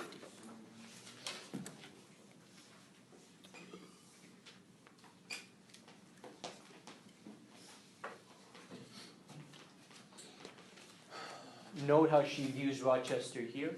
See how it changes. And was Mr. Rochester now ugly in my eyes? No, reader. Gratitude and many associations, all pleasurable and genial, made his face the object I best liked to see. His presence in a room was more cheering than the brightest fire. Description of him, what'd you pick out there? He's the bright fire. She's just been cooled. What reignites her fire? Rochester. Rochester reignites. He will bring that back out, but to dangerous levels. Huh? I said like he gets set on fire. Yes, in a way. Okay, that's where things get cool. So he's that fire. She does mention here, and this is important, and she'd be correct to do this. Yet I had not forgotten his faults. She says, but he does have some things that are of issue. Indeed, I could not, for he brought them frequently before me. He was proud. That's the most important one, because that's what he needs to learn. Humble himself. He was proud, sardonic, harsh to inferiority of every description. He looks himself above. You are inferior, I am superior. In my secret soul, I knew that his great kindness to me was balanced by unjust severity to many others. He was moody, too, unaccountably so. I more than once, when sent for to read to him, found him sitting in his library alone, with his head bent on his folded arms, and when he looked up, a morose, almost a malignant scowl blackened his features. But I believe that his moodiness, his harshness, and his former faults of morality, and this is important. So here we have, Rochester needs to learn correct morality. He's got good features. He is good. He does love Jane. Genuinely he does. But he does have faults when it comes to morality. What do you think they would be? What's his fault with morality? Okay, he's proud because he is giving in to. Wait, is it like how like Sadi was like poverty and stuff like that? And like how like his That's contributing. Because he gives it to his desires. He needs to temper them. But that's not where I'm going with that yet. No. He's giving into like his role in society, like he's following his role, like he's higher class, she's lower class. He's still tied to conventionality. As much as he says that he is not, yes he is. Okay? So he still sees, he says, Jane, I love you with all my heart. He's true, he's correct in that, but he doesn't treat her as an equal. He doesn't treat her as an equal. And until he does, he ain't getting her. And then I'll point and you'll be able to pick out those examples too. But here's the thing. Progression of Jane Eyre, progression of Mr. Rochester too. This is the narrator talking. This is after the fact. So she says, at this time, I believe that his moodiness, his harshness, and his former faults of morality. I say former, for now he seemed corrected of them. We look back on it in reflection, we now know Rochester will fix it for us.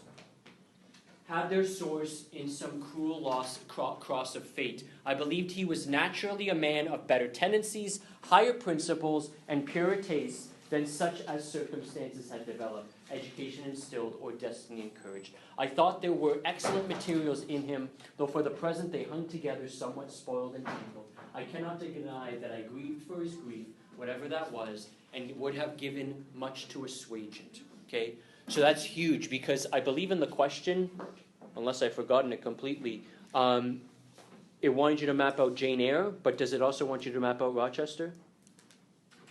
He has to find a way into your paper, so you have to note that, okay? It speaks out his flaws, and Jane will get a little bit muddled here, okay? So maybe I'll leave it off with this. You'll see the lines on whenever I start. Well, Monday am I doing it? Okay. How does he show conventionality? He says he loves her.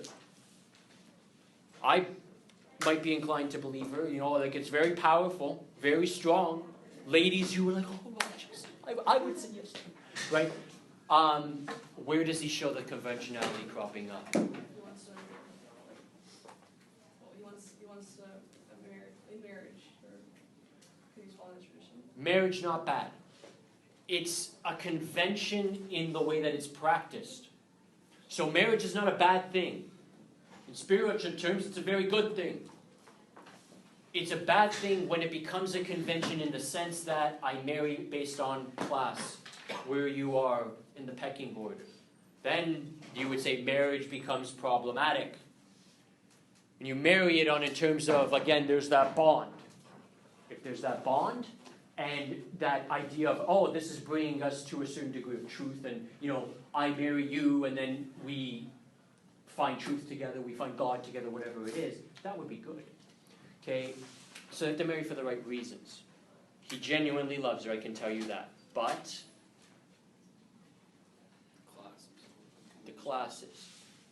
He's better than many. Miss, who's the lady, the old lady? Fairfax. Fairfax hears, you're getting married, you in Rochester?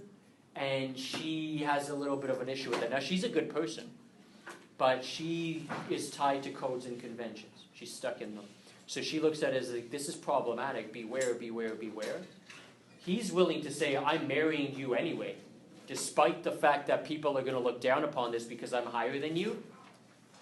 But, okay, he does his little proposal. We're going to get married. This is going to be great. And what do they automatically start doing? Jane, let's go and get you some clothes. Right? Yeah. So he says, oh, let's go and get you some clothes. Let's sort of act this way and act that way. So he may not necessarily mean it in those senses, but he needs to recognize that he still sees the class difference among them. And he wants to bring her up. Yes. Okay. And how do I know that Charlotte Bronte would have a problem with that? Look at how the people of his class are depicted. Ingram, Miss Ingram, the one that he's going to marry, you know, or he pretends that he's going to marry, you know, think about why he does that. You probably don't like her very much. All of the people at that particular party, many of them actually don't even associate with Jane, right? They're treated in a very, very poor light, okay? Because they're the proudful society that needs to be taken down a notch, that needs to recognize the human, right? That needs to recognize that, again, where's the morality staying? You should look at Jane Eyre and say, there's the dignified person that you can't recognize. Okay? So you guys will see those points. I'll point out a couple more times where he's a prideful asshole. Yeah, and then I'll show you where he's a great guy. Yeah. You go get changed for soccer, I'm done. Yeah. Can you do, I'll give you this. Yeah. And then you had something that you want to get to me?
Is it on? Yeah. Wait, I'm done with that.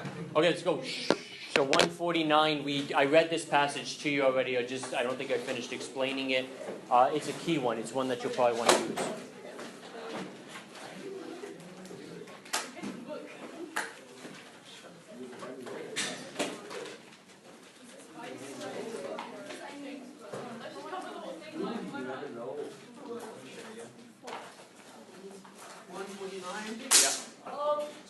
My 149, right here, it's the same book.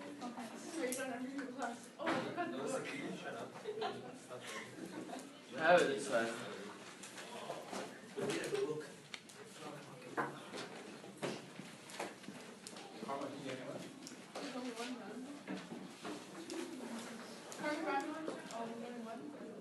If you can quickly run to the English office, ask for a copy of Jane Eyre, that might be in and around my desk. Are you sharing one for your job? Yes. 140. But I just won't be able to wait for you. Okay, so 149. I'm just going to, you guys should have already have it underlined. I did read this passage. This is important for two things, or three things. If you want to go and start, because you're going to probably have to prove that Rochester is representative of that fire that I speak of, which is related to the passions, the emotions, and things like that. So it does obviously say here when she describes them, his presence in a room was more cheering than the brightest fire. Okay, so that there's one thing. Also, this is proof that this is showing of her journey, her development. She's speaking in reflection. So when she speaks in reflection, it says here, she goes, she mentions all his faults, and she say, I say former, for now he seemed corrected of them. She's saying, well, now me, after going through the whole story, after living this all out, you now actually know that Rochester, A, had to develop, he had to fix his faults, but you know the answer. So you now are looking and saying, okay, well, by the time I get to the end of the novel, Rochester needs to have had to have changed. And she's actually said he's corrected them. So we actually do not know that Rochester will be different at the end and for the better. So he will have fixed his particular faults. What are his faults? She lists them right here. So you're writing a paragraph on Rochester, I go to this. Okay? So she calls him proud, which is true, he is overly proud. Sardonic, harsh to inferiority of every description. What does harsh to inferiority of every description mean? Inferior means.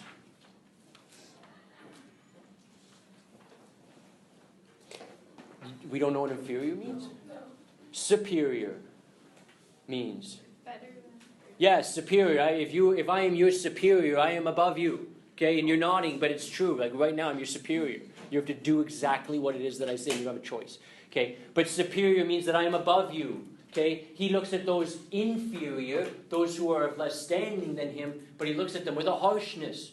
Okay, now you might have questions here. You'd say, how is that so? Because Rochester, isn't he the guy that when social class and this idea of marriage and mingling with other classes, the superior is supposed to stay with the superior and the inferior is supposed to stay with the inferior, but isn't Rochester the guy who breaks that? Because Rochester's the one willing to say, I know what people think of me. I know that people would look and say, why are you marrying this Jane girl? She's so much below you. He's the one that changes it. So how is he harsh to those who are inferior? He seems to be very accepting of them, does he not? Yeah. But anybody disagree? Where is he inferior? Where does he show that he lives by that code? Because you got to map out his development, yeah? Yes. Okay. So you guys got to note that when he first comes across Jane, and this is not to say Rochester, no question, Rochester does love Jane, but they have to get through all like the hazy stuff that's kind of in the way. So he is willing to make the jump, but he doesn't overly feel comfortable about it. He is still tied to the conventionality of his own society. So when he looks at Jane and says, I love you, Jane, marry me, and he comes out and it's rather shocking and everything like that, you're ready to say, yes, this is a guy who's going to break that convention. But then Jane says, yes, it sounds like it's going to be great, but as soon as they get into things and matters about weddings and things like that, he starts saying, oh, Jane, here, let's go shopping, right? He wants to present her of a higher class. So he wants to disguise that. So he's not totally, he's conflicted. He's a little bit torn. He needs to get rid of that. And that's his prideful nature. Okay? So he needs to get rid of that. He needs to humble himself. He needs to see Jane Eyre as an equal, and he does not see her as an equal or fully as one. He might be better than someone in his society that he'd even be willing to marry her, but he's not all the way there. He might see her in one way as an equal where? What does he actually, because he always comments, sorry? Intellect. Yes, okay. They are equals intellectually. That's why you see for pages and pages, like 300 of the 400 pages seems to be them debating with each other and talking to one another and having these conversations. So they are on the same level, he seems to imagine, intellectually, and he enjoys having such conversations, but he's got to see her equal in every way, shape, or form. Only then can their love reach its full potential and their heights. In terms of Jane's development here, and this is key, Jane recognizes Rochester's faults here. She notes them. But what becomes a problem for Jane later on?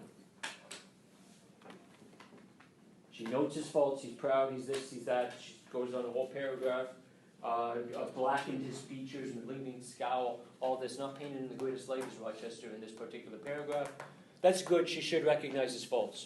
She should notice them, she should be perceptive. Problem is that, like, you know, what gets her into the biggest of trouble? Oh man. Oh man. Sorry, what was the question? That thing that you were on the board with that guy. I don't know what that means. My question, Karma, is she recognizes his faults here. But what happens?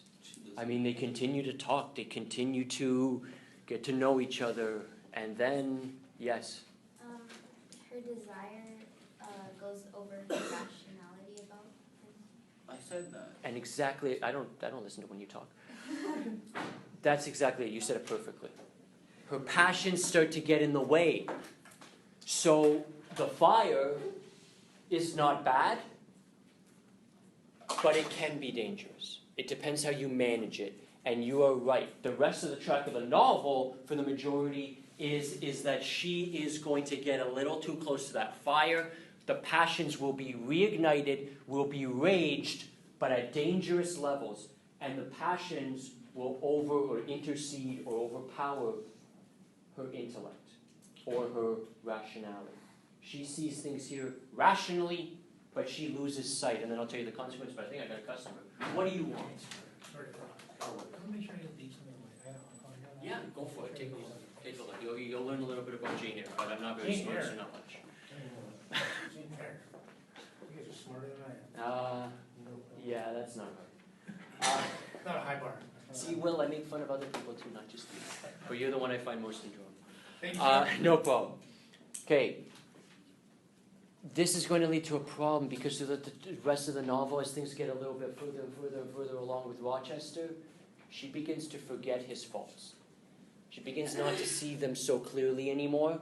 And the passages that follow, you actually see her begin to idolize Rochester. Almost like a man who can do no wrong at times. So she begins to idolize and, go into the religious stuff. False idols. And she starts getting into that, and it's her passions that lead her there. So the dangers of these raging passions, and it'd be much cooler if I taught you about the whole time period in the movement, but you guys sadly will not get all of that. You might get a little bit of that in Wuthering Heights. So she grows in desire. Page 90 to 91. Or 190 to 191.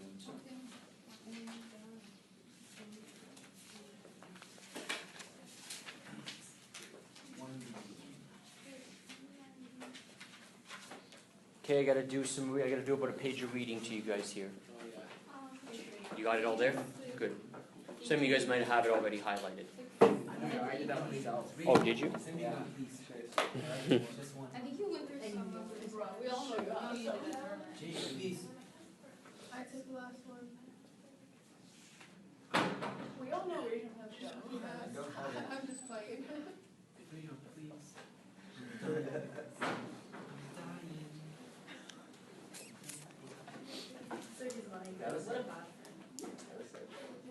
I don't know.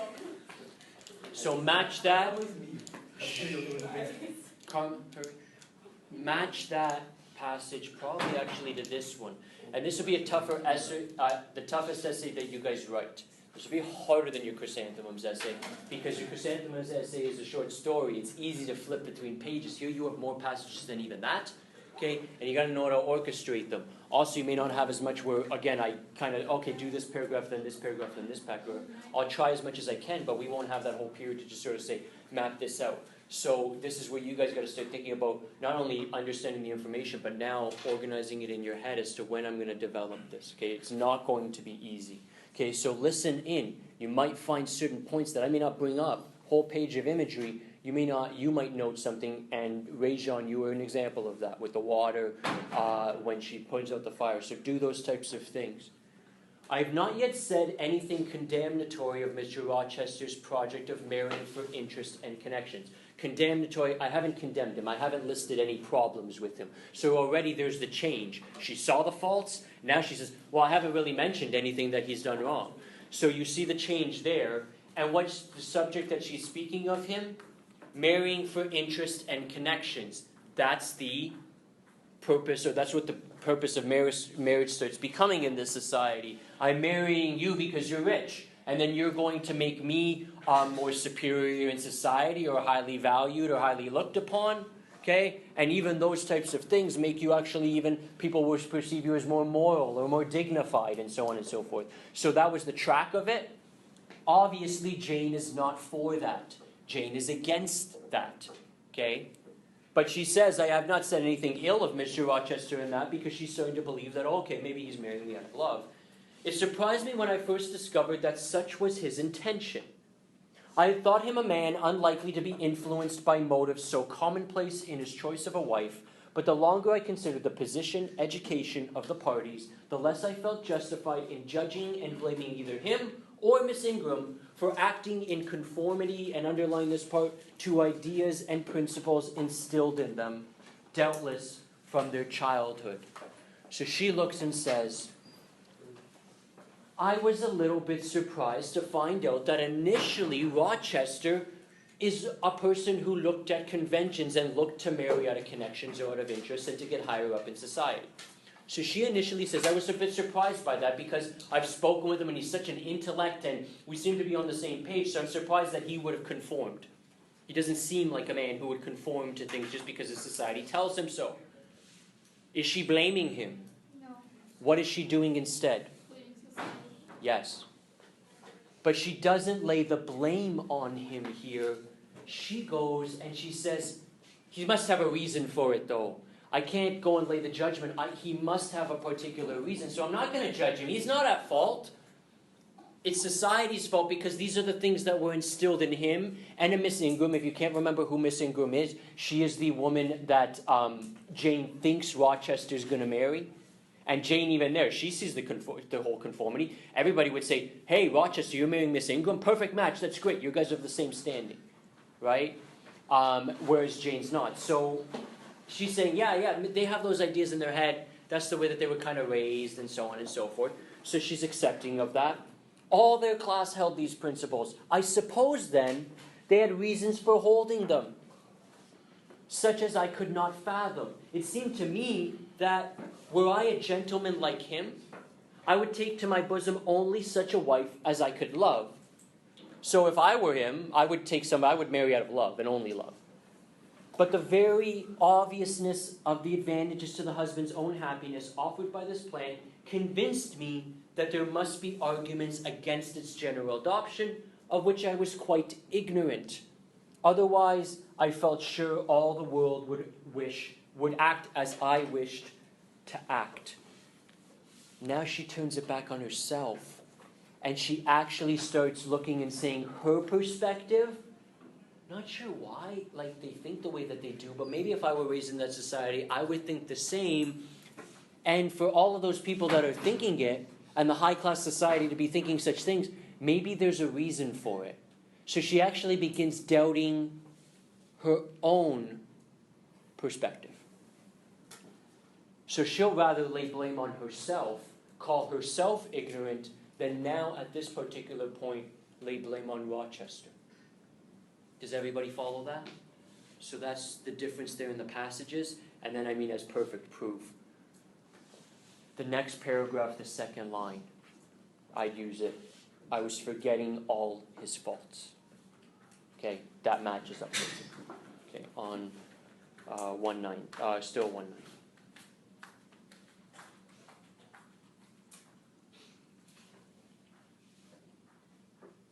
Oh, and I got okay. Now I'll read that paragraph through as well, because you'll see some things that you can use.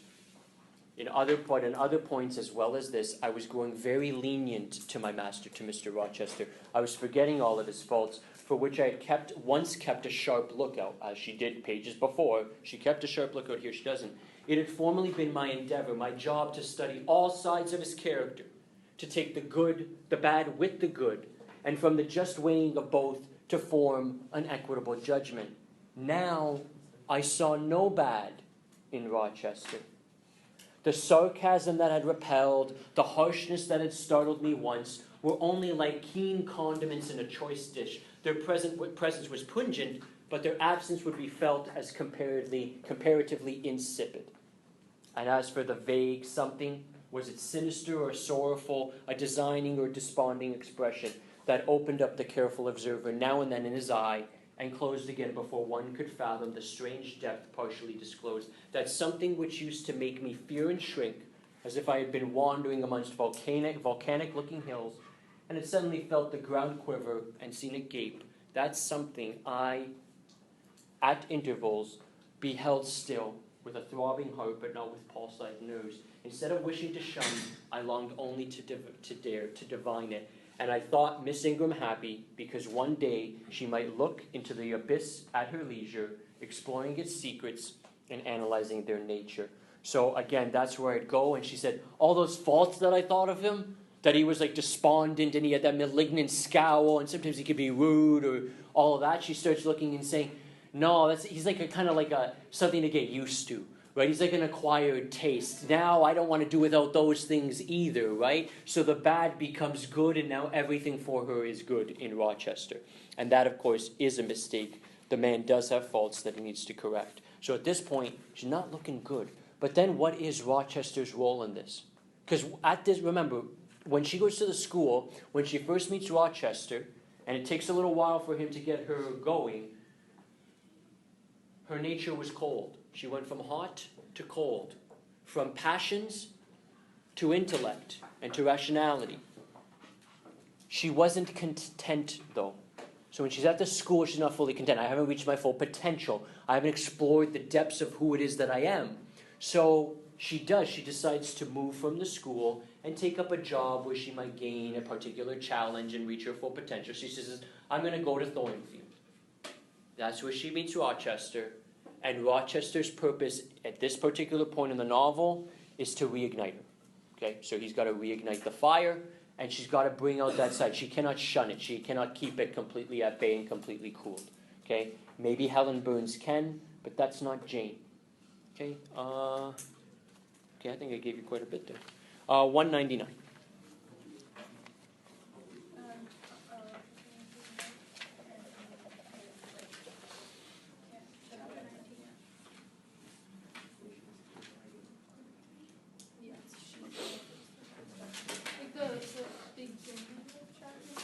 Sorry? Where? It should be chapter 19. You should be in chapter 19.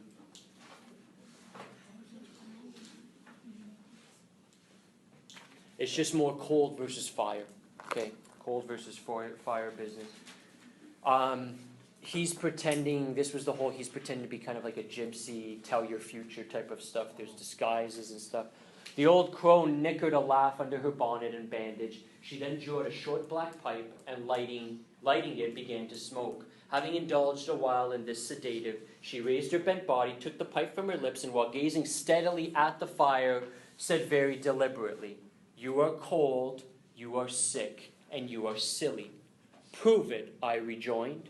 "I will in few words. You are cold because you are alone. No contact strikes the fire from you that is in you. She has the fire within her, but she's not allowing it to burn. You are sick Because the best of feelings, the highest and the sweetest given to man, keeps far away from you. You are silly, because suffer as you may, you will not beckon it to approach, nor will you stir one step to meet it where it waits you. Self-explanatory for you guys? Are you picking that up, or do you want me to explain that? Let me know. Maybe explain it a little. Because I don't want to be overly repetitious with things. I'm giving you too many passages, probably. You want me to give you a little bit of a thing there? Rochester's disguised. He's speaking to Jane. Almost like a fortune teller type of business. But he's playing a little bit of a game with her. But he's saying, I'll tell you what's wrong with you. You're too cold. And there's a fire in you. So he recognizes there is a fire in you that you need to bring out. Okay? He claims that fire will come out in the need for... Oh, hi, miss. I think we took it already. Yeah. Okay, thank you. The fire needs to come out through human relationship. Obviously, he's after her because he wants to marry her. So he's after her and saying that's where you need to be able to bring it out. You can mix that with a lot of things as you go forward, because there's going to be some characters to say that's dangerous, stay away from it. St. John would say that's where you're going to get yourself into trouble. But Rochester says, let the fire burn. And that's what he is. He's all fire. Okay? 201.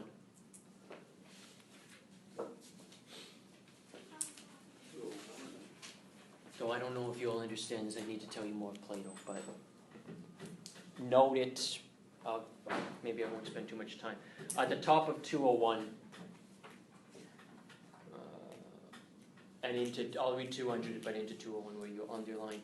I wonder with what feelings you came to me tonight, she said, when she had examined me a while. I wonder what thoughts are busy in your heart during all the hours you sit in your room with fine people flitting before you like shapes in a magic lantern, just as sympathetic communion passing between you and them, as if they were really mere shadows of human forms and not the actual substance. The society that Rochester is living in, how are those people presented? You know, the people who come over for like the party and everything like that, Miss Ingram, all those people, how are they painted? Horribly. Yeah. Okay, they're not painted. His class is not painted well, okay, by Bronte. And this here's a Plato reference. Remember I was telling you Plato was all for finding the truth. We find the truth with our intellect. Okay? That would be the punishment. What we're looking at is when we see things through our passions, when we act out of our emotion, we will not find the truth. We will find shadows of the truth. We'll find something that looks real but is not real. Okay? That's the warning there that's sort of listed out towards Jane. Okay, I don't know if you can use that. I have to explain an entire allegory. If you see me ever teach, if I do teach it, take my grade 12 philosophy class if I ever teach it, but you'd probably be sick of me and you wouldn't want to do that. 201, 204, I've started this one. It must be important.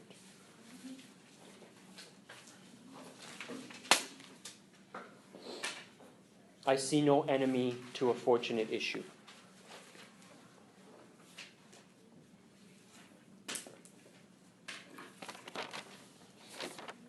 So take me 15 minutes. No.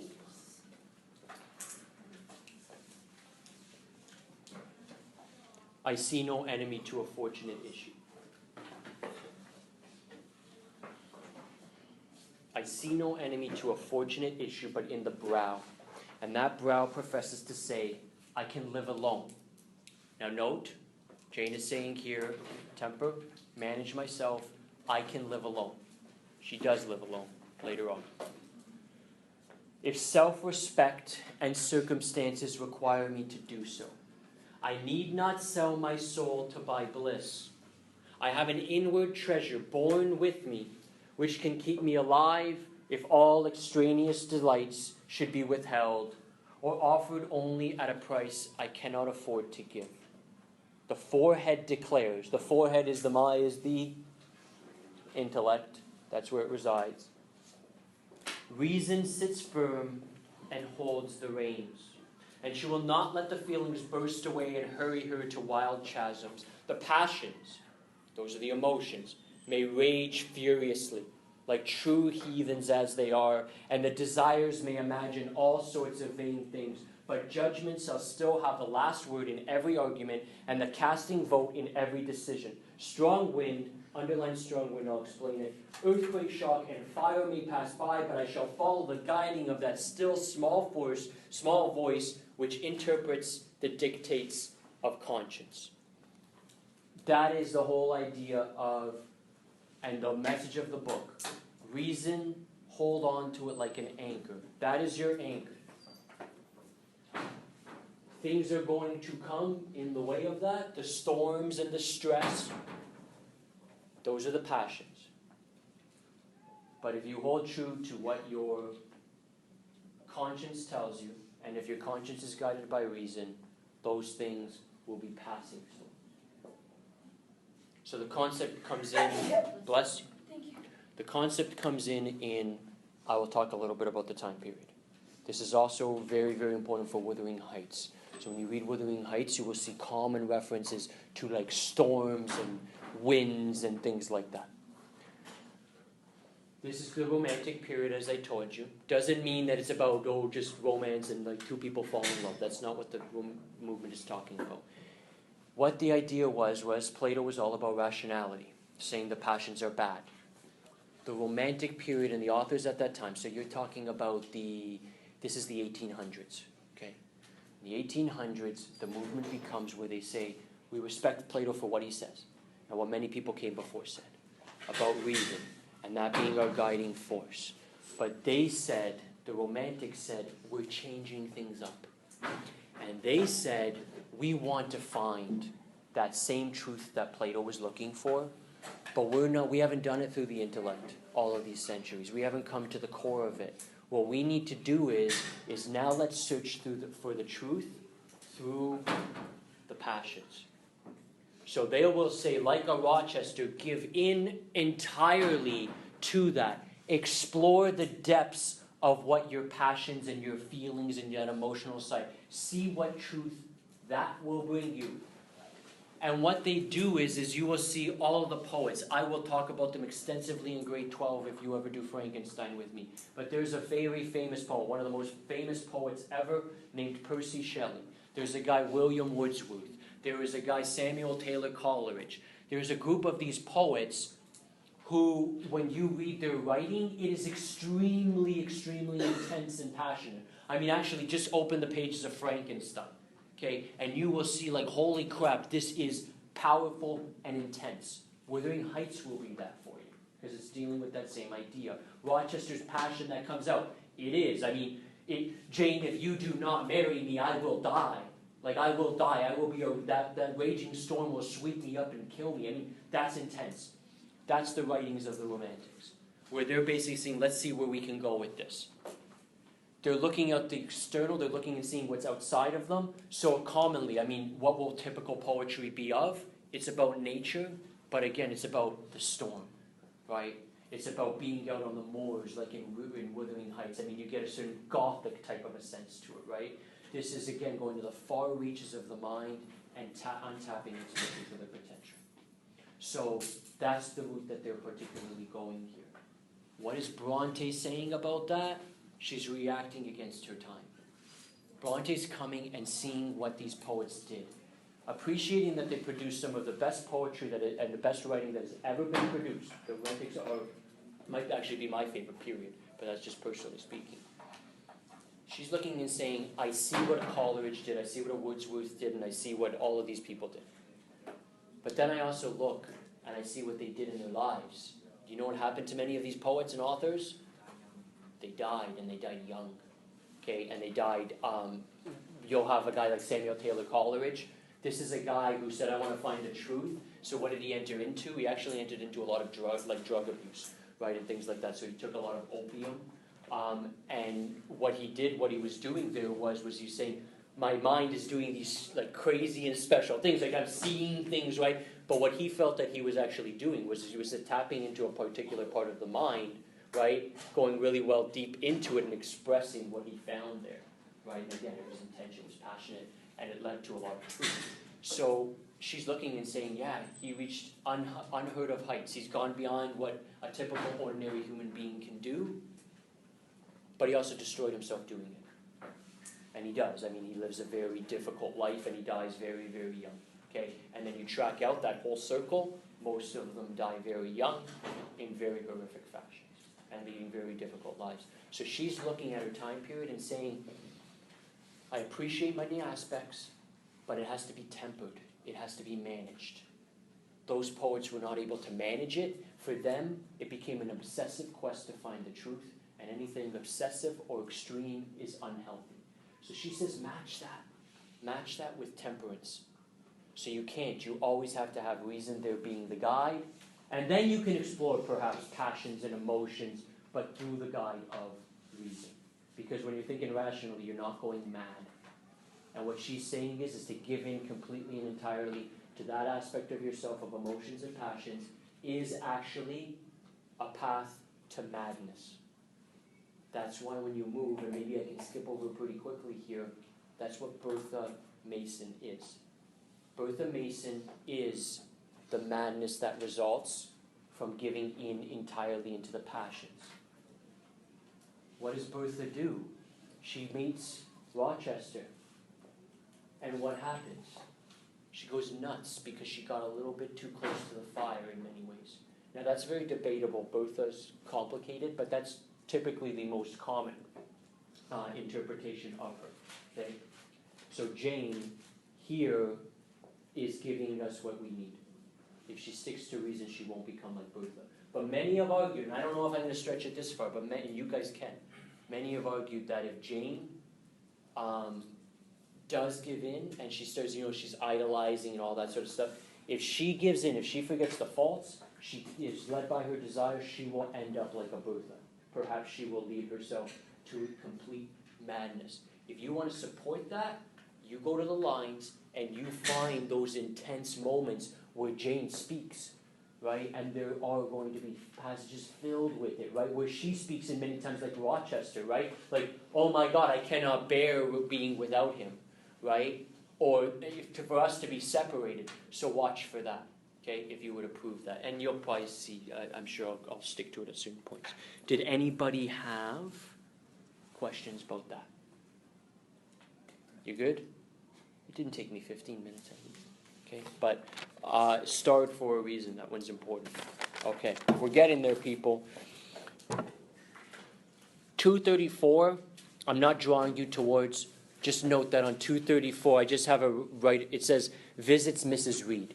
If you ever want to use that as any type of evidence there, I'll sift through the pages for you on 234 if you want to reference that. Will it come in? I don't know. It depends how you structure your paper. But if you do want to go and sort of match things like, hey, she said she'd never go back, and then she goes back. So there's that development in Jane. Okay, she learns a lesson from Helen Burns. So that would be on 234. 252, we're getting into more of the heavy stuff. 252 is the proposal.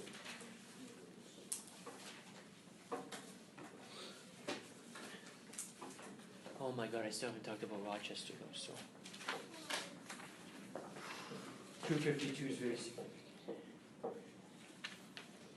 Are you still alive, Miles? Are you still alive? You still with me? He looks like he's just gonna cave. Yeah? I'm boring you, aren't I? Yeah. Yeah. So am I. I apologize, guys. 252, it's at the top. So this is the proposal.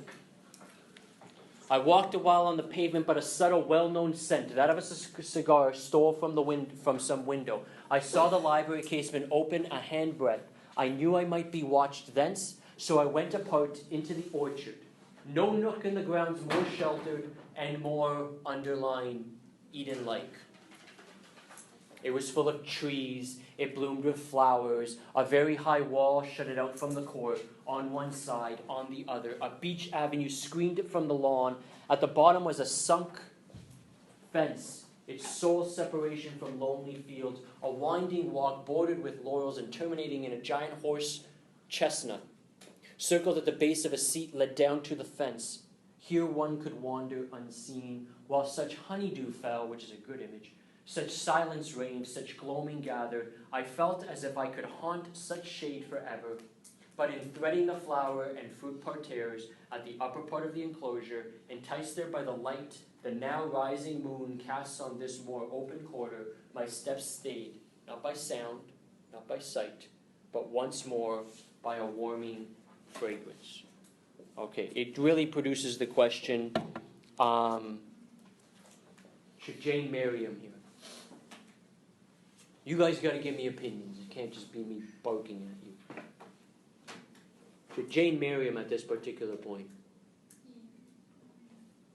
I see nodding, but I don't see answer.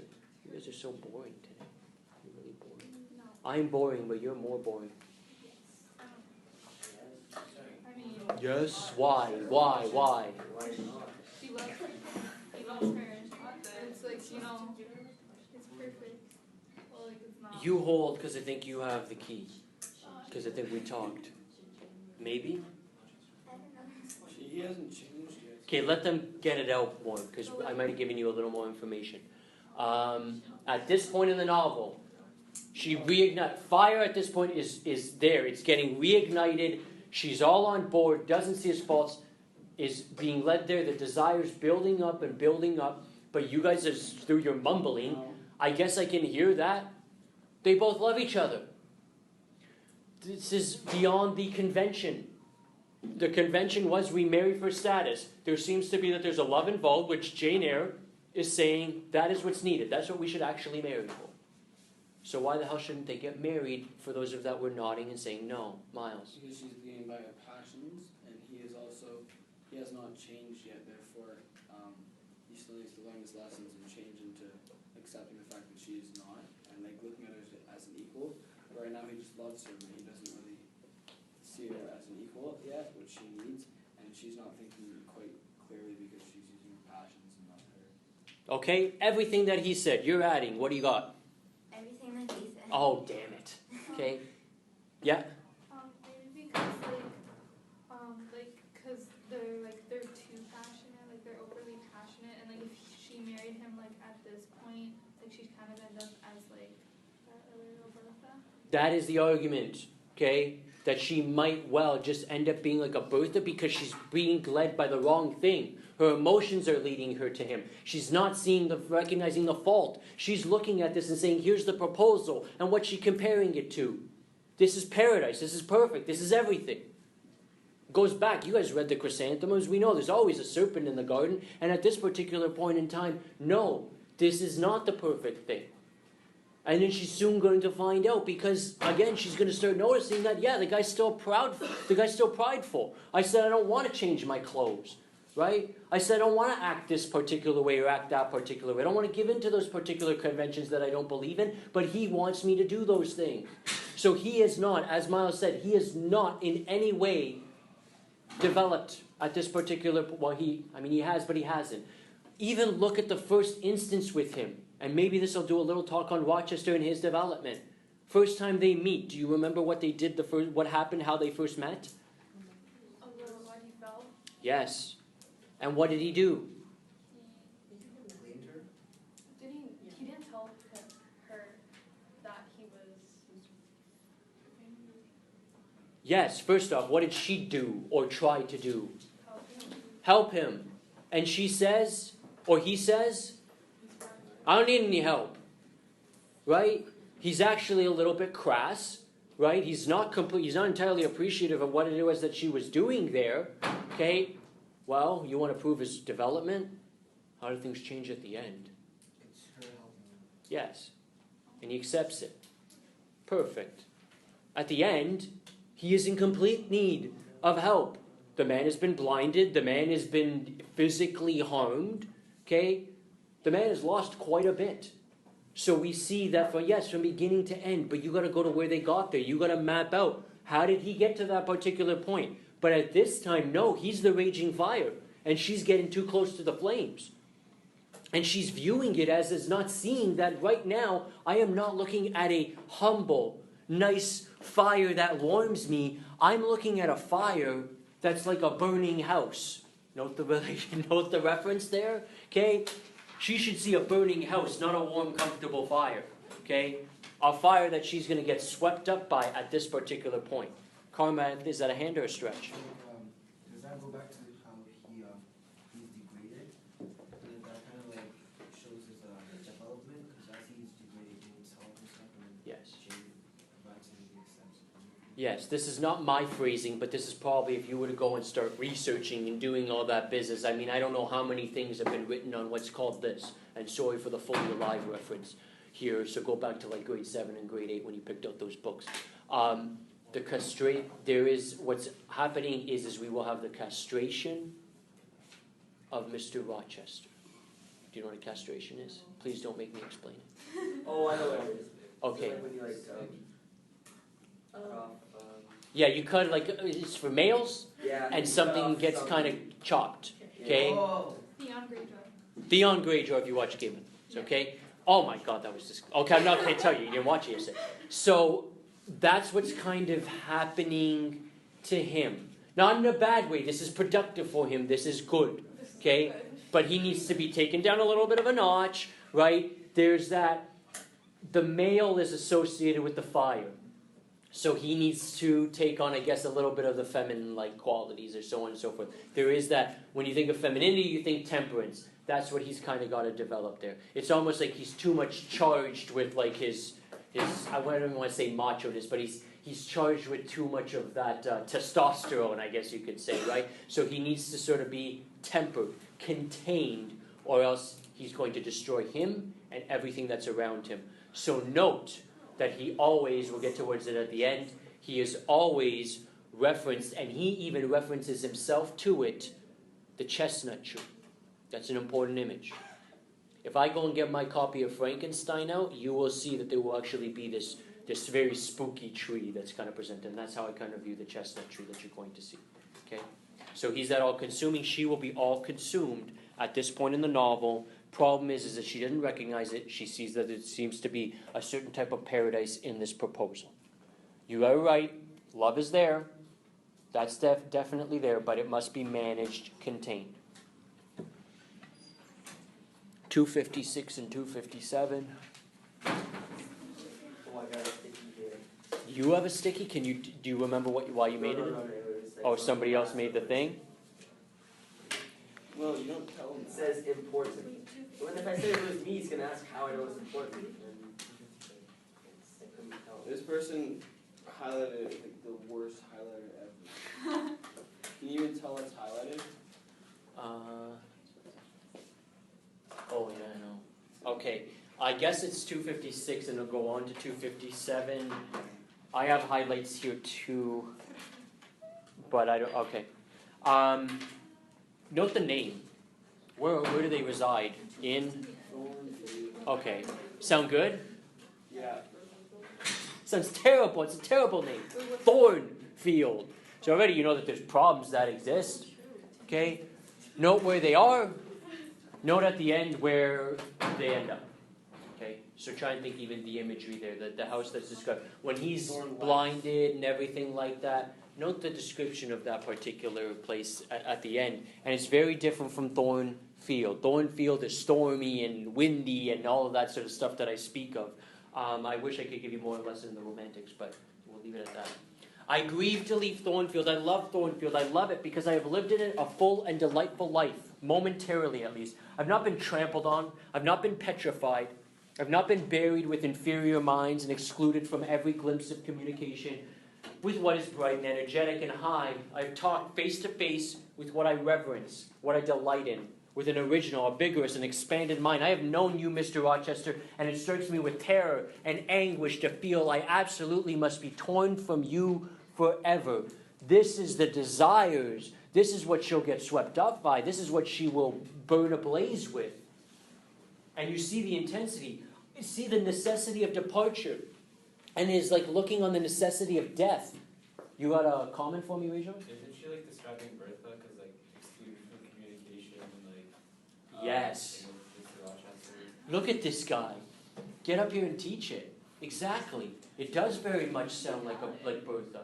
Right? With all of that intensity, the exclusion, all of this sort of stuff. Beautiful. That's really, really good. So if you want to go and say, don't know if it fits in, but if you do want to make those points that she will be a Bertha if she's led by her desire, use that. So where do you see the necessity, he asked suddenly. Where? You, sir, have placed it before me. In what shape? In the shape of Miss Ingram, a noble and beautiful woman, your bride. Remember, she thinks he's going to get married to her. My bride? What bride? I have no bride. But you will have.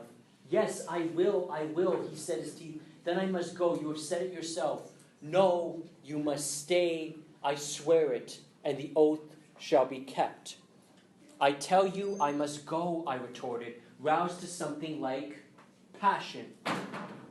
Do you think I can stay to become nothing to you? Do you think I am an automation, a machine without feelings, and can bear to have my morsel of bread snatched from my lips and my drop of living water dashed from my cup? Do you think because I am poor, obscure, plain, and little, I am soulless and heartless? You think wrong.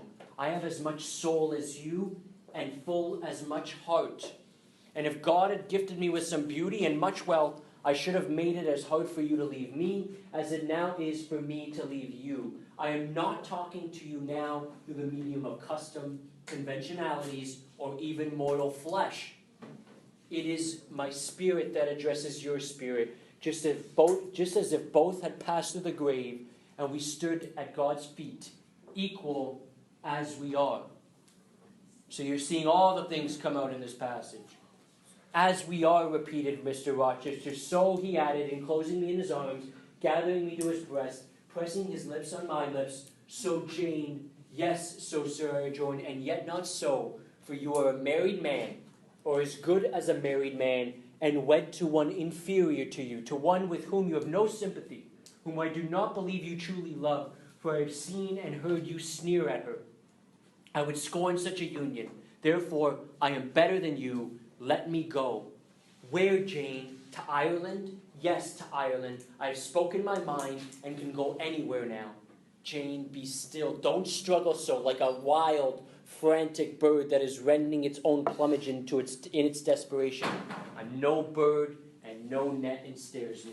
I am a free human being with an independent will. Remember, dependent that she was, gaining an independence, which I now exert to leave. Another effort set me at liberty, and I stood erect before him.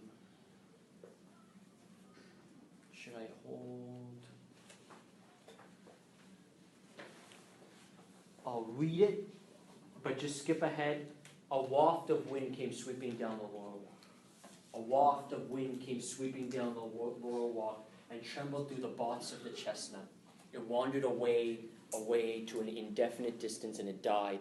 The nightingale's song was then the only voice of the hour. In listening to it, I wept again. Mr. Rochester sat quiet, looking at me gently and seriously, and some time passed before he spoke. And he said at last,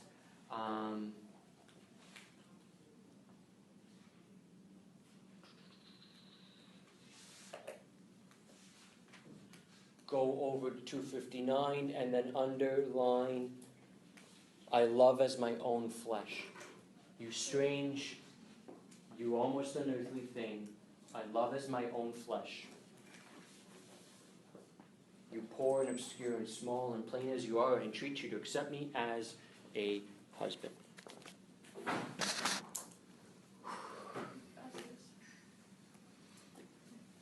Let's see what did I write?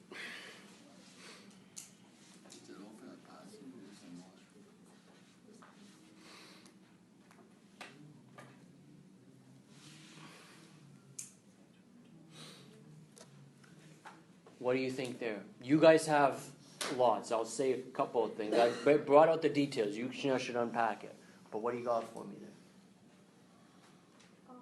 Does it when he says I love his own flesh, is that like him recognizing them as equals, or like kind of, you know? He says, I love you as my own flesh. First off, what's it a reference to? Oh, as my own flesh, incest. What's his name? Yes. Bone of my bones, flesh of my flesh. We are one. We are unified. Do you believe him? No. Because you shouldn't. He will recognize that at the end, but he does not recognize it here. Okay? I mean, case in point, I mean, if he did recognize it, he wouldn't be going through this whole Miss Ingram thing. Okay? Because what she's saying, if you marry Miss Ingram, I cannot stay here. I will be torn and you'll destroy me and all that. I can't stay. I cannot bear it. I'll go to Ireland. I'll live out my days. So he's not at the particular point. I mean, this is him toying with her. He's toying with her. That's not equality. So she is seeking here of her desire to gain a certain type of an independence. But right now, in entering into a relationship with him, she will not gain independence. She will be a dependent. At the end, the playing field is all leveled. Okay? The playing field at the end is she's not a dependent anymore. In fact, she has her own wealth. She has her own status. She's not reliant on anybody else to provide for her. Okay? So she's not in it in any way for that. Okay? There's that equality that's there. She's actually taking care of him. But is she greater than him at that particular point? No. That's his humbling. Okay? He's humbled at the end. And at the end, apart from at the beginning, where he wouldn't accept it, because he's prideful nature, I don't need any help, at the end, he embraces it. And it's not a union where there he is, blind man who can do nothing, and there she is taking and saying, oh, here, you're my dependent now. It's not that. It's actually the love that they speak of here. The love where she says, like, you're the bone of my bone, the flesh of my flesh. She says something far more beautiful there too, where you notice that it's this godly, divine union that they have, where it's actually a balance at the end. She voluntarily takes him on, and he volunteers himself to her at the end. So that will be the difference. I mean, what they speak of is just about a matter of reading between the lines. They're not at that particular point yet. He says, love of my flesh of my flesh, but he doesn't actually truly mean it. Okay? Karma? Is there a connection, the connection between Jane and Bertha, and can I connect it to how Eve, what's it called?